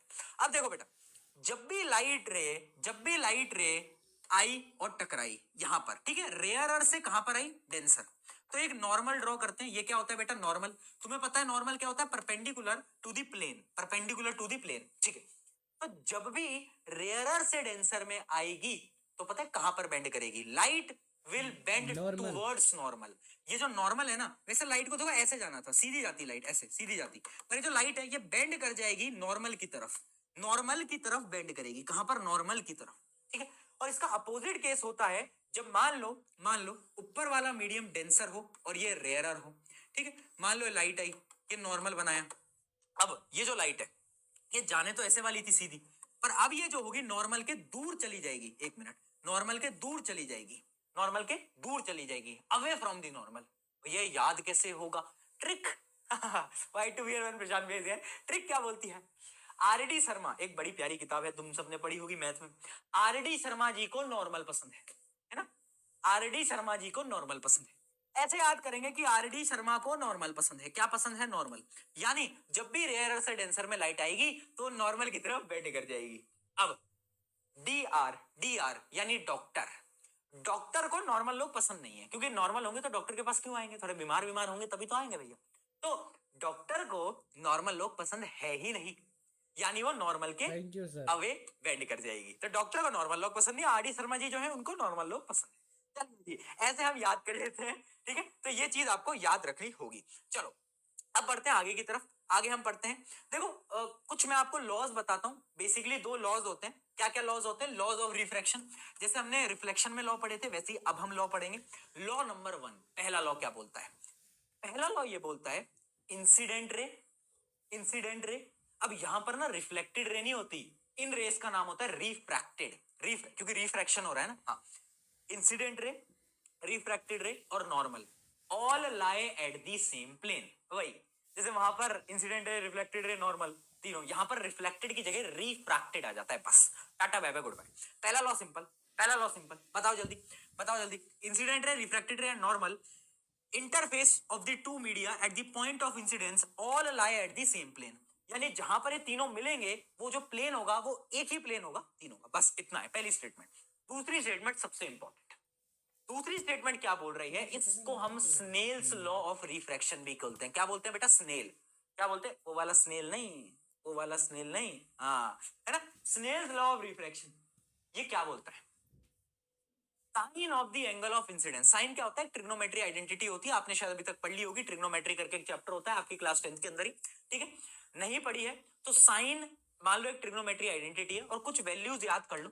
जैसे कि साइन 0 की वैल्यू होती है 0, साइन 30 की वैल्यू होती है 1/2, है ना, साइन 45 की वैल्यू होती है 1/√2, है ना। उसके अलावा साइन 90 की वैल्यू क्या होती है, साइन 90 की जो वैल्यू होती है वो होती है 1। ये आप बस इतना याद कर लो, है ना, अगर आपने वैसे ट्रिग्नोमेट्री पढ़ी लिया होगा अभी तक। ठीक है, अब समझना ये क्या बोल रहा है स्नेल्स लॉ, कि जब भी एक लाइट आएगी तो एक एंगल बनाएगी, जिसको हम बोलेंगे क्या, एंगल ऑफ इंसिडेंस। और जब रिफ्रैक्ट हो जाएगी तो भी एक एंगल बनाएगी, उसको हम बोलेंगे एंगल ऑफ रिफ्रैक्शन। ठीक है, तो स्नेल्स लॉ ये बोलता है sine of angle of incidence divide by sine of angle of refraction will always remain constant. क्या बोल रहा है, क्या बोल रहा है कि sine i by sine r, ये हमेशा क्या होगा, कांस्टेंट होगा, इसकी वैल्यू हमेशा सेम होगी, ठीक है, इसकी वैल्यू हमेशा सेम होगी। यानी यानी एंगल ऑफ इंसिडेंस पता है, एंगल ऑफ रिफ्रैक्शन पता है, उनकी अगर मैं साइन की वैल्यू निकालूंगा और उनका रेशियो करूंगा तो वो कांस्टेंट होगा। यही होता है सेकंड लॉ। ये स्टेटमेंट याद रखना बेटा, स्टेटमेंट इंपॉर्टेंट है, ठीक है, यहां तक क्लियर। अब समझो, अब भैया ये कांस्टेंट तो मैं समझ गया कि कांस्टेंट होगा, पर ये कांस्टेंट होगा क्या, what will be this constant, तो उसका नाम है रिफ्रैक्टिव इंडेक्स। बेटा समझना, मुझे पता है ये वाला जो टॉपिक होता है ना रिफ्रैक्शन का, थोड़ा सा टफ होता है ना, बच्चों को समझ नहीं आ पाता। तुम समझना मेरी बात, मैं तुम्हें समझा रहा हूं, तुम मुझे बस 10 मिनट दो, तुम्हें डिटेल में समझ आ जाएगा। पर अगर तुम, नेहा का रिप्लाई नहीं आया, राहुल चैट्स पे मैसेज तो देख लेते, अगर तुम ये करोगे तो मैं गारंटी नहीं लेता कि मैं समझा पाऊंगा। थोड़ा सा फोकस, 10 मिनट एकदम एकदम वो वाला फोकस चाहिए मुझे, वो वाला है ना, एकदम डिटेल वाला। देखो ये जो रेशियो है ये कांस्टेंट होगा, और वो जो कांस्टेंट वैल्यू होगी वो किसके बराबर होगी वो समझाऊंगा। पर उससे पहले आपको एक डायग्राम दिखा रहा हूं। इस डायग्राम पे इसी साल तुम्हारे सीनियर्स के पेपर के अंदर सवाल आया है, refraction through the glass slab, refraction through the glass slab, ठीक है। देखो ये डायग्राम बार बार बनाने को पूछा जाता है, इसलिए इसकी प्रैक्टिस कर लेना। एक ग्लास स्लैब क्या होता है, ग्लास से बना हुआ एक ऐसे रेक्टेंगुलर स्ट्रक्चर, ठीक है। अच्छा अब लाइट आई, मान लो ये लाइट आई, लाइट आई यहां पर टकराई। लाइट क्या है बेटा, रेयरर, रेयरर है ना। ग्लास क्या है, ताकतवर, ग्लास है डेंसर, ठीक है। आरडी शर्मा को क्या पसंद था, नॉर्मल पसंद था ना, हाँ, तो नॉर्मल की तरफ लाइट सीधी जाती, बट लाइट देखो नॉर्मल की तरफ बेंड कर गई। अब ये केस स्पेशल इसलिए है क्योंकि ग्लास स्लैब में लाइट 2 बार रिफ्रैक्शन करेगी। कैसे, एक बार तो यहां पर, और एक बार बाहर निकलते समय, जब लाइट बाहर जाएगी, tata bye bye goodbye करेगी। तो देखो अब ये लाइट जा रही थी, अब वापस से टकराई। अब ये जो मीडियम है ये डेंसर है, बाहर वाला मीडियम रेयरर है। डॉक्टर को क्या नहीं पसंद था, नॉर्मल, नॉर्मल लोग पसंद नहीं थे। तो नॉर्मल के, ये नॉर्मल होता है बेटा, इस नॉर्मल के एकदम दूर ऐसे अपोजिट तरफ निकल जाएगी। तो ये जो डायग्राम है ना, ये डायग्राम इंपॉर्टेंट है। अब यहां पर कुछ चीजें समझने की कोशिश करो। मान लो ये एंगल ऑफ इंसिडेंस है, ये एंगल ऑफ रिफ्रैक्शन है, ठीक है। एंगल ऑफ इंसिडेंस बड़ा होगा या एंगल ऑफ रिफ्रैक्शन बड़ा होगा, बताओ। अरे खुद दिख रहा है तुम्हें कि ये लाइट सीधी जाने वाली थी, बट इस तरह बेंड हो गई, अब ये एंगल छोटा हो गया। तो याद रखना angle of incidence is always equals to angle of refraction. उसके अलावा यहां पर देखना, मान लो ये एंगल ऑफ रिफ्रैक्शन है, मतलब ये एंगल आर है, ये एंगल और ये एंगल हमेशा बराबर होते हैं बेटा। क्यों, मैथ्स में पढ़ा था, अपोजिट एंगल पढ़ा था, पैरेलल लाइंस के अपोजिट एंगल, हाँ, तो ये एंगल बराबर होंगे। मान लो अभी ये आर है, और ये जो लास्ट वाला एंगल होगा ना, ये होता है एंगल ऑफ इमरजेंस, या फिर इमरजेंट एंगल भी बोलते हैं। और ये जो रे होती है ना, इसको हम बोलते हैं इमरजेंट रे, ठीक है, इसको हम बोलते हैं एंगल ई। अब मुझे बताओ इसके कंपैरिजन में ये जो एंगल है बड़ा होगा या छोटा होगा। साफ दिख रहा है कि देखो लाइट दूर चली गई, ये एंगल बड़ा हो गया, तो यहां पर भी लिख लेना कि जो ई होगा, ई वो भी बड़ा होगा आर से, ठीक है, ठीक है। अब ये डायग्राम इतना समझ आ गया, यहां पर कुछ चीजें तुम्हें समझनी पड़ेगी। इमेजिन करो अगर ये ग्लास स्लैब आता ही नहीं, तो ये लाइट सीधी सीधी सीधी सीधी सीधी सीधी जाती रहती। फॉर एग्जाम्पल, अगर तुम्हारी जिंदगी में मोबाइल फोन नहीं आता, तो तुम बचपन में टॉपर हुआ करते थे, आज भी तुम टॉपर होते, पर तुम्हारे जीवन में कुछ गलत हुआ, मोबाइल फोन आया, इंटरनेट, उसकी वजह से तुमने अपने डायरेक्शंस को बदल लिया। रोस्ट हो गया क्या। देखो उसी प्रकार से अगर मान लो यार नहीं आता है ग्लास स्लैब, तो लाइट एकदम सीधी जाती सीधी जाती सीधी जाती सीधी जाती, ठीक है, ठीक है। पर लाइट अब कहां जा रही है, यहां पर जा रही है, ठीक है। तो इमरजेंट रे ये क्या है, इमरजेंट रे और इंसिडेंट रे के बीच का ये जो डिस्टेंस है, ये जो पैरेलल डिस्टेंस है, इसको हम बोलते हैं लेटरल डिस्प्लेसमेंट। क्या बोलते हैं बेटा, लेटरल डिस्प्लेसमेंट। क्या है lateral displacement, parallel distance between incident ray and emergent ray is called lateral displacement. इतनी चीजें थी जो कि आपको यहां पर पता होना चाहिए, ठीक है। डेफिनेशंस इंपॉर्टेंट है, स्पेशली किसकी, लेटरल डिस्प्लेसमेंट की। Emergent ray is parallel to the incident ray with a perpendicular distance. क्या बोलते हैं परपेंडिकुलर डिस्टेंस को, ठीक है, याद रहेगा, जल्दी बताओ, जल्दी बताओ। बहुत बढ़िया, समझ आ गया, एकदम सही। चलो यहां तक की सारी चीजें क्लियर हो गई। यहां पर 2 बार रिफ्रैक्शन हो रहा है, कैसे कैसे हो रहा है अब तुम खुद बता सकते हो। अब वापस से आते हैं, वापस से पीछे। तुम्हें याद हो तो मैंने बोला sine of angle of incidence divide by sine of angle of refraction is always constant. उस कांस्टेंट की वैल्यू क्या है भैया, उस कांस्टेंट की वैल्यू है किसके बराबर, रिफ्रैक्टिव इंडेक्स के बराबर। अब ये क्या बला है यार भैया, एक चीज समझते नहीं है दूसरी फेंक के मारते हो। मैंने कहा तो यार फिर वही चीज, वाई टू फियर प्रशांत भैया देख, रिफ्रैक्टिव इंडेक्स को सबसे पहले तो हम ऐसे लिखते हैं एन, और कुछ कुछ किताबों के अंदर ऐसे यू से भी लिखा जाता है, ठीक है। ये क्या होता है? ये एबिलिटी है, ये ताकत है। तुम मुझसे पंजा लड़ाओगे तो शायद मैं किसी किसी को हरा दूं, किसी किसी को मैं ना हरा पाऊं, तो वो मेरी ताकत है। उसी प्रकार से रिफ्रैक्टिव इंडेक्स एक मीडियम की ताकत है कि वो लाइट को कितना बेंड कर पाएगा, ठीक है। तो एक चीज आपको अपने नोट्स में नोट डाउन करना है कि refractive index is directly proportional to bending, यानी जिस मीडियम की जितनी ज्यादा रिफ्रैक्टिव इंडेक्स होगा वो उतना ही ज्यादा लाइट को बेंड करेगा, ठीक है। And secondly refractive index is also directly proportional to density, यानी जिस मीडियम की ज्यादा डेंसिटी होगी ना, जो ज्यादा डेंसर होगा, ऑटोमेटिकली उसकी ये जो है ना, ये क्या है, रिफ्रैक्टिव इंडेक्स वो ज्यादा होगा, ठीक है। डेंसिटी ज्यादा तो रिफ्रैक्टिव इंडेक्स ज्यादा, और बेंडिंग भी ज्यादा। अब एक इंपॉर्टेंट चीज है, it is inversely proportional to the speed of light, यानी बेटा समझना, अगर कोई मीडियम जिसका रिफ्रैक्टिव इंडेक्स ज्यादा है तो उसमें जो लाइट है ना, वो बड़ी घबराई घबराई सी जाएगी, वो रुक रुक के जाएगी, उसकी जो स्पीड है वो कम हो जाएगी। जबकि कोई ऐसा मीडियम जो कि बेचारा रेयर मीडियम जिसका रिफ्रैक्टिव इंडेक्स कम है, तो उसमें लाइट कैसे जाएगी, फटाफट से, फास्ट फास्ट। तो इसलिए याद रखना, it is inversely proportional, very important. चलिए जी, चलिए जी, है ना। तो रिफ्रैक्टिव इंडेक्स क्या होता है वो मैं आपको बता दिया, is a measure of how much light is bent, कितनी लाइट को एक मीडियम बेंट करा। चलो, फॉर्मूला क्या होता है रिफ्रैक्टिव इंडेक्स का? अगर तुम्हें किसी भी मीडियम का रिफ्रैक्टिव इंडेक्स निकालना है, मैं बताता हूं क्या फॉर्मूला है। फॉर्मूला है सी बाई वी, है सी बाई वी। ये क्या है?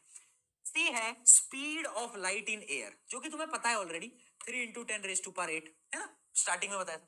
और वी क्या है? Speed of light in that medium, यानी अगर मुझे किसी भी मीडियम का रिफ्रैक्टिव इंडेक्स निकालना है तो मैं क्या करूंगा, speed of light divide by speed of light in that medium. उस मीडियम में लाइट की स्पीड क्या है, इस फॉर्मूले से मैं किसी भी मीडियम का रिफ्रैक्टिव इंडेक्स निकाल सकता हूं। फॉर एग्जांपल, मान लो speed of light in glass इतनी है, तो बताओ रिफ्रैक्टिव इंडेक्स कितना होगा? फॉर्मूले में पुट कर लो, फॉर्मूले में पुट कर लो, तो रिफ्रैक्टिव इंडेक्स कितना आ जाएगा, 3 × 10⁸ डिवाइड बाय 2 × 10⁸, तो कट जाएगा, ये आ जाएगा 1.5, ठीक है।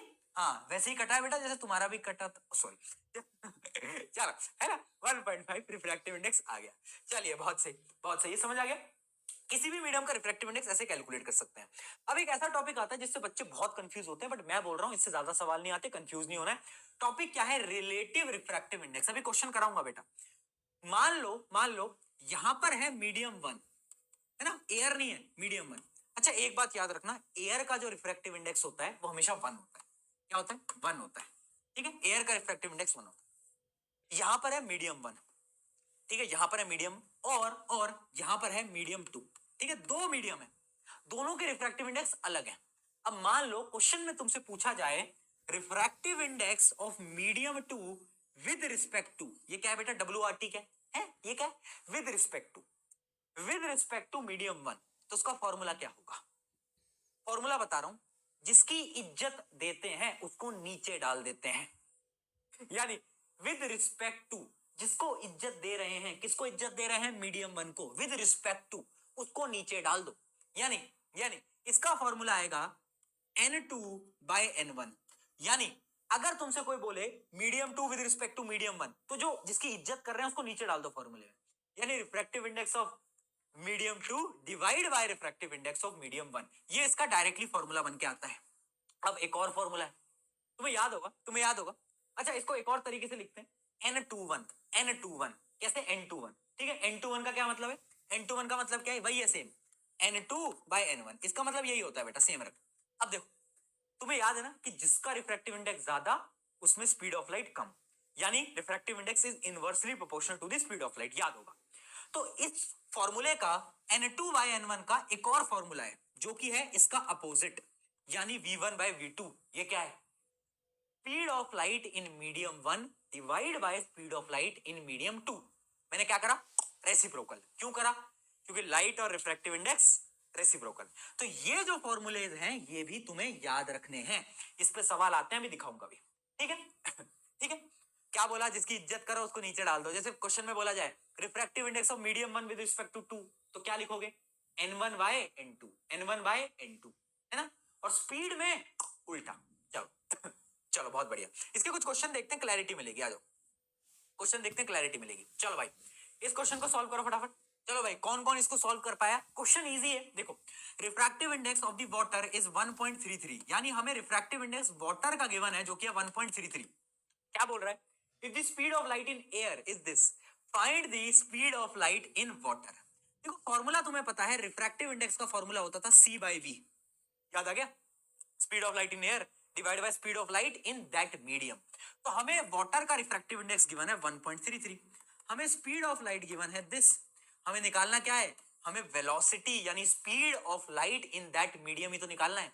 तो क्या करूंगा, इसको यहां भेजूंगा, इसको यहां भेजूंगा, तो कैलकुलेशन तुम कर लेना, है ना, तुम्हारे हवाले वतन साथियों। ठीक है, कैलकुलेशन तुम कर लेना, ये तुम्हारा आंसर आएगा, इसका ट्राई करना, कैलकुलेशन तो कर लो यार। चलो आ जाओ, अगला सवाल देखते हैं। अगला सवाल, the absolute refractive index, absolute refractive index कुछ नहीं होता, तुम ऐसे ही समझो कि रिफ्रैक्टिव इंडेक्स ही है, ठीक है, of water and glass are 4/3 and 3/2, यानी refractive index of water is 4/3, refractive index of glass is 3/2। ठीक है, अब क्वेश्चन में क्या बोल रहा है? With the speed of light in glass, हमें ग्लास के अंदर स्पीड ऑफ लाइट गिवन है, ठीक है भाई। क्वेश्चन देखते हैं, the speed of light in water will be, पानी में स्पीड ऑफ लाइट क्या होगी? सोचो सोचो। अच्छा, एक और सेकंड पार्ट पढ़ते हैं पहले, the refractive index of glass with respect to water. क्या तुम्हें बता सकते हो? जिसकी इज्जत करो नीचे डाल दो। ठीक है, तो मैं इसको लिख देता हूं, refractive index of glass divide by refractive index of water. अच्छा, ग्लास की भी पता है, वाटर की भी पता है, तो वैल्यूज पुट कर देते हैं एक बार, आ जाओ भाई, वैल्यूज को पुट कर देते हैं। 3/2 डिवाइड बाय 4/3। ठीक है जी, क्या आ रहा है आंसर बेटा? क्या आ रहा है आंसर? तो ये आ जाएगा आपका 9/8। ठीक है, तो सेकंड पार्ट का तो हमने आंसर निकाल लिया 9/8। पहला पार्ट, अब ध्यान से देखो, तुम्हें पता है ये, इस टर्म को ध्यान से देखो, मैं इसको क्या, ध्यान से देखना बेटा, अब जो मैं करने जा रहा हूं अब चमत्कार सा होगा। देखना, क्या मैं इसको रेसिप्रोकल करके कुछ इस प्रकार से लिख सकता हूं? क्या किसी को कोई आपत्ति या कोई प्रॉब्लम? बता दे कैसे, कैसे हुआ, कैसे हुआ भैया ये सवाल कैसे हुआ? देख भाई, क्या करा मैंने, वेलोसिटी रेसिप्रोकल होती है, ठीक है, तो मैं ऐसे लिख सकता हूं, इसको ऊपर डाल दिया, इसको नीचे डाल दिया, ठीक है। अब देख तुझे इसकी वैल्यू भी गिवन है, इसकी वैल्यू भी गिवन है, और देख क्या गिवन है, ग्लास के अंदर भी वेलोसिटी गिवन है। निकालना क्या है? ये निकालना है। तो क्या आप तुम नहीं निकाल सकते मूर्खो? बस इसको यहां पर मल्टीप्लाई में ले जाओ, बस टाटा बाय बाय, खत्म, गुड बाय, गया गया। ठीक है, इतना इजी सवाल था, है ना, इतनी इजी सवाल था, ठीक है। हाँ चलो भाई, अगले सवाल में बढ़ते हैं। चलो अगला सवाल देखते हैं। वैसे पता है, मेरी एक चीज मानना है कि हर एक लड़की को जीवन में एक ना एक लड़के से दोस्ती तो जरूर करनी चाहिए, क्योंकि वहां पर तुम सब सीख पाओगे कि जुगाड़ तरीके से कैसे रहा जाता है ना, लाइफ के अंदर दोस्ती कैसे निभाई जाती है। और लड़कों, तुम्हें भी लड़कियों से दोस्ती करनी चाहिए। अब तुम्हें रीजन की थोड़ी ना जरूरत है, तुम्हें तो पता है तुम्हें करनी चाहिए, ठीक है, तुम्हें रीजन की जरूरत नहीं है। चलो, हो पाए तो कर लेना, तुम्हारे भरोसा भी नहीं है मुझे। देखो क्या है, क्वेश्चन में बोल रहा है, water has a refractive index 1.33 and alcohol has a refractive index 1.36, which of the to medium is optically denser? कौन ज्यादा ताकतवर? जिसका रिफ्रैक्टिव इंडेक्स ज्यादा, वो ज्यादा ताकतवर। बहुत बढ़िया, तो किसका ज्यादा है? ऑब्वियस सी बात है 1.36, यानी अल्कोहल। अल्कोहल श्री श्री श्री हनी पाजी जी कह के गए थे, 4 बोतल वोड का काम मेरा रोज का। ठीक है, तो अल्कोहल का जो रिफ्रैक्टिव इंडेक्स है वो ज्यादा है, तो वो ऑप्टिकली डेंसर ज्यादा है। ठीक है, draw a ray diagram, show the pathway of the light passing through water to alcohol. देखो भाई, ये वाटर, ये अल्कोहल। अब देखना बेटा, वाटर का जो रिफ्रैक्टिव इंडेक्स है वो कम है, यानी ये रेयरर और ये डेंसर। अब तुम खुद बताओ, आरडी शर्मा को क्या पसंद था? बताओ भाई, आरडी शर्मा को क्या पसंद था? अरे भैया नॉर्मल पसंद था ना। तो इस प्रकार से कुछ डायग्राम बन के आ जाएगा। Last part, state the relation. ओहो, रिलेशनशिप ही तो नहीं स्टेट कर पा रहे हैं भैया। State the relationship between the angle of incidence and angle of refraction. Very important. देखो, मान लो यहां पर है एंगल आई और यहां पर है एंगल आर, इनके बीच का रिश्ता बताओ। तुम्हें पता है एक formula, sine i by sine r is equals to refractive index. Yes yes. अच्छा, यहां पर रिफ्रैक्टिव इंडेक्स कैसे लिखोगे तुम? कहां पर आई लाइट? एयर में आई, एयर सो बोल रहा हूं, सॉरी, अल्कोहल में आई। कहां से आई? वाटर से आई, है ना। अगर हमें इसका रिफ्रैक्टिव इंडेक्स लिखना है तो फॉर्मूला क्या होगा? फॉर्मूला होगा refractive index of alcohol divide by refractive index of water. ठीक है, वो इनका नेट नेट क्या होगा, नेट रिफ्रैक्टिव इंडेक्स होगा। ठीक है, जिसमें आई डिवाइड बाय जिससे आई है ना, जिसमें आई डिवाइड बाय जिससे आई, बोला था ना। हाँ चलो, तो बस लिख दो भाई, रिफ्रैक्टिव इंडेक्स की वैल्यू क्या आ जाएगी, एल्कोहल की क्या है, एल्कोहल की है 1.36 डिवाइड बाय 1.33। तो ये जो रिलेशन है, यही रिलेशन है, रिश्ता यही कहलाता है। तो आपको इस क्वेश्चन के अंदर यही लिख के आना, ठीक है जी।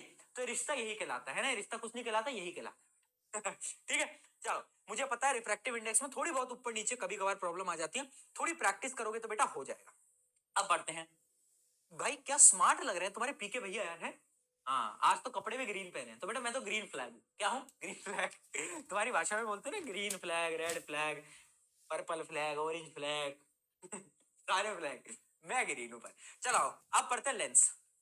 लेंस भी दो ही प्रकार के, concave convex, concave convex, concave convex अब देखना बेटा, कॉनकेव और कॉन्वेक्स लेंस कैसे दिखेंगे। तो कॉन्वेक्स लेंस जो होता है वो कुछ इस प्रकार से दिखता है, ठीक है बेटा, कुछ इस प्रकार से। और जो कॉनकेव लेंस है वो कुछ इस प्रकार से दिखता है। यानी हमने क्या करा है, कॉन्वेक्स लेंस को बनाने के लिए हमने दो कॉन्वेक्स मिरर को जोड़ दिया है। अब अगर आप ध्यान से देखो, ये भी कॉन्वेक्स मिरर थी, ये भी कॉन्वेक्स मिरर थी, आपस में दोनों को जोड़ दिया, ठीक है। सिमिलरली ये दो कॉनकेव मिरर को हमने आपस में जोड़ दिया, ठीक है। तो एक कॉनकेव एक कॉन्वेक्स। अब यहां पर अपोजिट है, lens are exactly opposite of the mirror. क्या कह रहे हो भैया, अंग्रेजी में बड़ी भारी बात कर दी। देख समझ, जो मिरर करते थे वो लेंस नहीं करेंगे। यानी मिरर में, कॉनकेव मिरर क्या करता था, गुफा, गुफा क्या करती थी, कन्वर्ज करती थी लाइट को एक डायरेक्शन में, है ना, ज्यादा ना कन्वर्जिंग। हाँ, पर यहां पर ये जो कॉन्वेक्स होगा, कॉन्वेक्स कैसा होगा, कन्वर्जिंग लेंस, यानी ये लाइट को कन्वर्ज करेगा। जबकि जो कॉनकेव होगा वो क्या करेगा, वो लाइट को डाइवर्ज करेगा, दूर भेजेगा। तो ये कन्वर्जिंग लेंस, ये डाइवर्ज, अपोजिट अपोजिट, एकदम अपोजिट, जैसा मिरर में था उसके अपोजिट लेंस। चलो, है ना। अब यहां पर भी कुछ चीजें होती हैं, जैसे हमने वहां पर पढ़ा था। यहाँ की कुछ कुछ चीजें बदल जाती हैं। मैं आपको विद डायग्राम समझा देता हूँ, मैं आपको विद डायग्राम समझा देता हूँ। देखना बेटा, इस डायग्राम को देखते हैं। सबसे पहली चीज, जो सेंटर होता है ना लेंस का, उसको हम बोलते हैं ओ। ओ यानी ओ नहीं, वो जादू पिक्चर देखी थी, ओ ओ ओ ओ वो वाला ओ नहीं, इसका मतलब है ऑप्टिकल सेंटर। सिमिलरली इसमें भी ऑप्टिकल सेंटर, ठीक है भैया। अब याद रखना, यहां पर दो अलग अलग फोकस होते हैं। एक फोकस तो राइट साइड, एक फोकस लेफ्ट साइड, ठीक है, दो जगह फोकस है इसका, दो जगह फोकस है। जैसे तुम्हारे दोस्तों को भी दो दो जगह फोकस रहता है, वैसे इसका भी दो जगह फोकस है। एक यहां पर, उसको हम बोलते हैं F1, और एक यहां पर, उसको हम बोलते हैं F2। क्या बोलते हैं, F2। अब इस डायग्राम में गलती है, क्या गलती है, ये C1 और C2 क्या है भैया, ये सेंटर ऑफ कर्वेचर होगा ना, जो हमने मिरर में था। नहीं नहीं नहीं, याद रखना, याद रखना, लेंस में सी नहीं होता, सेंटर ऑफ कर्वेचर नहीं होता। लेंस में क्या होता है, लेंस में होता है 2F1 और 2F2, मतलब वही है, बस नाम अलग है। तो पेपर में कभी भी सी मत लिखना, वरना पेपर में तुम्हारा सी बन जाएगा बेटा। तो इसमें सी नहीं लिखेंगे, 2F1 2F2, 2F1 2F2, 2F1 2F2। बहुत बढ़िया, बहुत बढ़िया यार, क्या बात है ना। मतलब वही है कि यहां से लेकर यहां तक जो डिस्टेंस होगा, और यहां से लेकर यहां तक जो डिस्टेंस होगा, वो दोनों बराबर होंगे, ठीक है, ठीक है। और ये भी तुम बोल सकते हो कि F1 विल बी क्या होगा, ट्वाइस। देखो 2F1 का क्या मतलब है कि ये डबल हो गया, क्या हो गया, ये F1 के डबल हो गया। बहुत बढ़िया, यहां तक की चीज समझ में आई। अच्छा, एक लाइन होगी जो कि ऑप्टिकल सेंटर से पास करेगी, उसका नाम भी सेम होगा, प्रिंसिपल एक्सिस। क्या होगा, प्रिंसिपल एक्सिस। बहुत बढ़िया, ठीक है। फनग्रो एक ऐसा प्लेटफॉर्म है जहाँ 14 से 20 साल के टीनेजर्स को मौका मिलता है अर्निंग अपॉर्चुनिटी। एक एक करके सारी डेफिनेशंस को देख लो। वैसे डेफिनेशन पूछी नहीं जाती पेपर में, बट फिर भी पहला है प्रिंसिपल एक्सिस, एक इमेजिनरी स्ट्रेट लाइन, बता दिया। अपर्चर, यहां पर भी एक टर्म होती है अपर्चर, जैसे मिरर में अपर्चर क्या होता था, मिरर का रिफ्लेक्टिंग लेंथ। सिमिलरली ये क्या होता है यहां पर, the diameter of a circular outline, यानी जो सर्कुलर आउटलाइन है ना, ऐसा है लेंस। ये क्या है, बोलो बोलो बोलो बोलो, कौन सा लेंस है, कॉन्वेक्स। इसकी जो सर्कुलर आउटलाइन है ना, उसका जो डायामीटर है वो अपना क्या कहलाता है, वो कहलाता है अपर्चर, ठीक है। ऑप्टिकल सेंटर पता है, यहां पर सेंटर ऑफ कर्वेचर नाम से कुछ भी नहीं होता, याद रखना, कुछ भी नहीं होता। रेडियस ऑफ कर्वेचर भी कुछ नहीं होता, ठीक है। प्रिंसिपल फोकस होते हैं F1 और 2F1। F2 और 2F2 दो दो होते हैं बेटा, यहाँ पर दो दो है। चलो आगे बढ़ते हैं। अब कुछ इंपॉर्टेंट चीजें जो कि मुझे आपको बतानी है। जैसे हमने मिरर में रूल पढ़े थे, यहाँ पर भी रूल्स हैं, हाँ यहाँ पर भी हैं, पर यहाँ पर कम रूल्स हैं और इजी रूल है। और इसका जो रे डायग्राम है वो सबसे सिंपल है, मैं लिटरली बता रहा हूँ, दिल से बता रहा हूँ, सबसे सिंपल है। देखो रूल नंबर वन क्या बोलता है, वही सेम देख। अगर तूने मिरर समझ लिया ना, तुझे लेंस में 1% प्रॉब्लम नहीं आएगी, 1%। देख अगर कोई भी चीज पैरेलल है तो वो कहां से पास करेगी, बोल फोकस से पास करेगी। अब यहां पर समझ लेना, ये लेंस कौन सा है, ये लेंस कौन सा है, कन्वर्जिंग लेंस। ये क्या करेगा, लाइट को कन्वर्ज करेगा। मान लो एक लाइट यहां से आई, ये बीच की एक लाइन होती है और इस लाइन के आगे से चीजें बेंड होने लगती हैं, तो ऐसे लाइट को बेंड कर देगा ऐसे, ठीक है। तो ये क्या करेगा, कन्वर्ज करेगा, ठीक है। कोई भी लाइट अगर पैरेलल होगी it will pass through focus. अच्छा इसी चीज को अगर हम इस लेंस की मदद से देखें, ये कौन सा लेंस है, कॉनकेव, बार बार बोलते चलना ताकि तुम्हारी मेमोरी के अंदर प्रैक्टिस हो जाए। अब देखो इसका क्या काम होता है, ये ना दूर भेज देता है, ये डाइवर्जिंग लेंस है, ठीक है। तो एक्चुअली में तो फोकस से पास नहीं करेगा, पर जो चीजें रियल में नहीं मिल पाती वो कहां मिलती है, वर्चुअल दुनिया में। तो आ जाओ भाई, वर्चुअल, बहुत बढ़िया। तो F1 में जाकर क्या होगा जब भी लाइट पैरेलल होगी फोकस से पास करेगी, भाई सेम चीज है। अगला देखते हैं, अगला आ जाओ। देखो रूल नंबर 2 वेरी सिंपल, इसका अपोजिट। अगर कभी भी लाइट रे फोकस से पास करेगी तो फोकस बोलेगी पैरेलल हो जा, क्या हो जा, पैरेलल। देखो टिंग टिंग डिंग डिंग डिंग डिंग डिंग डिंग। अच्छा एक वो कार्टून आता था ना, निंजा हथौड़ी, डिंग डिंग डिंग डिंग डिंग डिंग डिंग डिंग, ऐसी कुछ आता था, डिंग डिंग डिंग डिंग डिंग डिंग, हाँ तो ऐसे डिंग डिंग डिंग डिंग डिंग डिंग डिंग डिंग डिंग। अब क्या होगा, पैरेलल हो जाएगी लाइट, बहुत बढ़िया। बेटा ये मिरर नहीं है कि लाइट वापस से आ जाए, ये लेंस है, लेंस में से लाइट पास कर जाती है, ठीक है। आगे देख, अब यहां पर देखो light is going towards focus, focus की तरफ जा रही है, तो क्या होगा, पैरेलल। क्या होगा बेटा, पैरेलल। क्या हो जाएगा, पैरेलल, बहुत बढ़िया। ये भी एक नंबर, ये भी समझ आया। Rule number 2 simple. Rule number 3 और आखिरी रूल सबसे इजी। यहाँ का गुंडा कौन, यहाँ का गुंडा कौन, यहाँ का गुंडा है ऑप्टिकल सेंटर। ऑप्टिकल सेंटर बोलता है जो मुझसे जाएगा वो सीधा जाएगा, मुड़ेगा नहीं। जो मुझसे जाएगा वो एकदम सीधा जाएगा, भैया मेरे से जो जाना है ना वो मुड़ना उड़ना नहीं है, एकदम सीधे जाओ, नो बेंडिंग, नो बेंडिंग। तो जब भी लाइट ऑप्टिकल सेंटर से पास होगी there will be zero bending, light एकदम सीधी पास होगी, ठीक है, लाइट एकदम सीधी पास होगी। सिमिलरली चाहे दूसरा लेंस हो, कॉनकेव लेंस हो, लाइट सीधी पास होगी। अब तुम ये सोचो कि ये जीरो बेंडिंग क्यों आ रही है। मैं आपको एक कॉन्सेप्ट बता रहा हूं बेटा, याद रखना। कब लाइट बेंड नहीं करती, दो केस होते हैं, और ये दो केस को नोट कर लेना। दो केस होते हैं, जब आपका एंगल ऑफ इंसिडेंट, जब आपका एंगल आई कितना होगा, जीरो होगा। जब एंगल ऑफ इंसिडेंट जीरो होगा। और दूसरा केस ये पूछ लिया जाता है एमसीक्यू में, ठीक है। दूसरा केस क्या है, जब दोनों मीडियम, एक मीडियम से दूसरे मीडियम में लाइट जा रही है, जब दोनों मीडियम का जो रिफ्रैक्टिव इंडेक्स हो वो सेम हो, क्या हो, सेम हो, है ना। अगर मान लो पानी से लाइट पानी में ही जा रही है तो लाइट बेंड थोड़ी ना करेगी, दोनों का रिफ्रैक्टिव इंडेक्स सेम है। तो ये दो केसेस होते हैं जब लाइट बेंड नहीं करती। अब ये तुम्हारा होमवर्क है, ये बताओ ऑप्टिकल सेंटर में ऐसा क्या हो रहा है इन दोनों में से कि लाइट जो है एकदम सीधी जा रही है, ठीक है। पेपर में नहीं पूछा जाता बट एक्स्ट्रा नॉलेज के लिए सर्च करना। चलो ये क्या उड़ रहा है भैया, आज क्या उड़ रहा है, दोस्त मिलने आए हैं क्या, मिलने आए हो क्या मुझसे चलो देखो अब समझना बेटा, कॉन्वेक्स लेंस की इमेज फॉर्मेशन। आ जाओ भाई, 6 केसेस हैं, जैसे कॉनकेव में 6 केसेस थे, यहां पर भी सेम 6 केसेस हैं। जैसे वहां पर तुम्हें याद हो तो हमने अलग अलग 6 रे डायग्राम बनाए थे, किसमें बनाए थे, कॉनकेव में। यहाँ पर शुक हो गया, शुक यानी उल्टा, तो यहाँ पर भी 6 ही केस होंगे बट वो कॉन्वेक्स के होंगे। देखो केस नंबर 1, ऑब्जेक्ट मोमबत्ती जी बहुत दूर है, ओहो लो भाई मोमबत्ती जी फिर आओ, मोमबत्ती जी बहुत दूर है, एकदम इनफाइनाइट।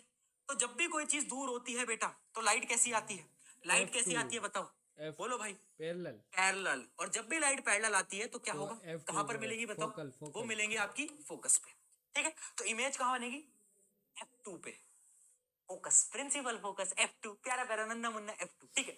इमेज कैसी बनेगी बेटा, ये अरे क्या हो गया भैया, इमेज कैसी बनेगी बेटा ये बताओ, इमेज कैसी बनेगी बताओ। अच्छा अब मैंने तुम्हें बताया लेंस और मिरर अपोजिट है। मिरर में क्या होता था, जब भी इमेज लेफ्ट साइड में बनती थी तो क्या होता था, रियल इन्वर्टेड, जब भी राइट में बनती थी वर्चुअल इरेक्ट। यहां पर अपोजिट है, एकदम अपोजिट, कि जब भी इमेज राइट साइड में बनेगी तो इमेज कैसी होगी, रियल प्लस रियल का बड़ा भाई इन्वर्टेड, और जब भी लेफ्ट साइड में बनेगी तो वर्चुअल, और वर्चुअल का बड़ा भाई इरेक्ट। ठीक है, इमेज कहाँ बन रही है? F2 पे राइट साइड में, तो कैसी होगी? Real inverted. और इमेज होगी पॉइंट साइज्ड, कैसी होगी? एकदम छोटी, हाईली डिमिनिश्ड, टिन्नी मुन्नी। सारे केस सेम होंगे कॉनकेव मिरर की तरह। जो जो कॉनकेव मिरर जिसको याद है ना, ये याद करने की जरूरत ही नहीं है। और यही बहुत प्यारी चीज है कि अगर तुम्हें मिरर आ गया तो ये तुम्हें याद नहीं करना। अगला, बियॉन्ड 2F1, जैसे वहां पर क्या होता था? बियॉन्ड C, यहां पर क्या होगा? Beyond 2F1। आ जाओ मोमबत्ती जी, यार कहाँ चली जाती हो, बिना बताए जाती हो मुझे। आ जाओ, लो भाई लाइट रे बनाओ। डिंग डिंग डिंग डिंग डिंग डिंग डिंग डिंग डिंग डिंग डिंग डिंग डिंग। और वो कहाँ टकराएगी? यहां से जाएगी। बहुत बढ़िया। अब पता है इनका रे डायग्राम बहुत सिंपल है। एक लाइट को हमेशा पैरेलल फेंको और फोकस से पास कराओ, दूसरी लाइट रे को हमेशा ऑप्टिकल सेंटर पे फेंक दो, क्योंकि ऑप्टिकल सेंटर से कभी भी कोई चीज मुड़ नहीं पाती। ठीक है, तो दूसरी लाइट रे को ऐसे ऑप्टिकल सेंटर से ऐसे क्या करो, ऐसे फेंक दो। यानी मैंने क्या करा, दूसरी लाइट रे को ऐसे ऑप्टिकल सेंटर से फेंक दिया। तो ये दोनों लाइट रे कहां पर जाके मिल रही हैं? तो ये मिल रही हैं F2 और 2F2 के बीच में। कहां पर? F2 और 2F2 के बीच में। अगर तुम्हें याद हो, मिरर में क्या होता था? बिटवीन, बोलो बोलो बोलो बोलो बोलो बोलो, F and C, F and C, between F and C आपकी मिल रही होती थी। बहुत बढ़िया बेटा, क्या बात है यार, क्या बात है। चलो, है ना? तो वैसी बनेगी इमेज। कैसी बनेगी? वही सेम है। इमेज स्मॉल बनेगी, रियल बनेगी, इन्वर्टेड बनेगी, उल्टी बनेगी। चलो, ये हो गया केस नंबर 2। अब आते हैं फटाफट से केस नंबर 3। केस नंबर 3 क्या है? यहां पर बुला लिया मोमबत्ती जी को। याद करो, सी पे क्या होता था?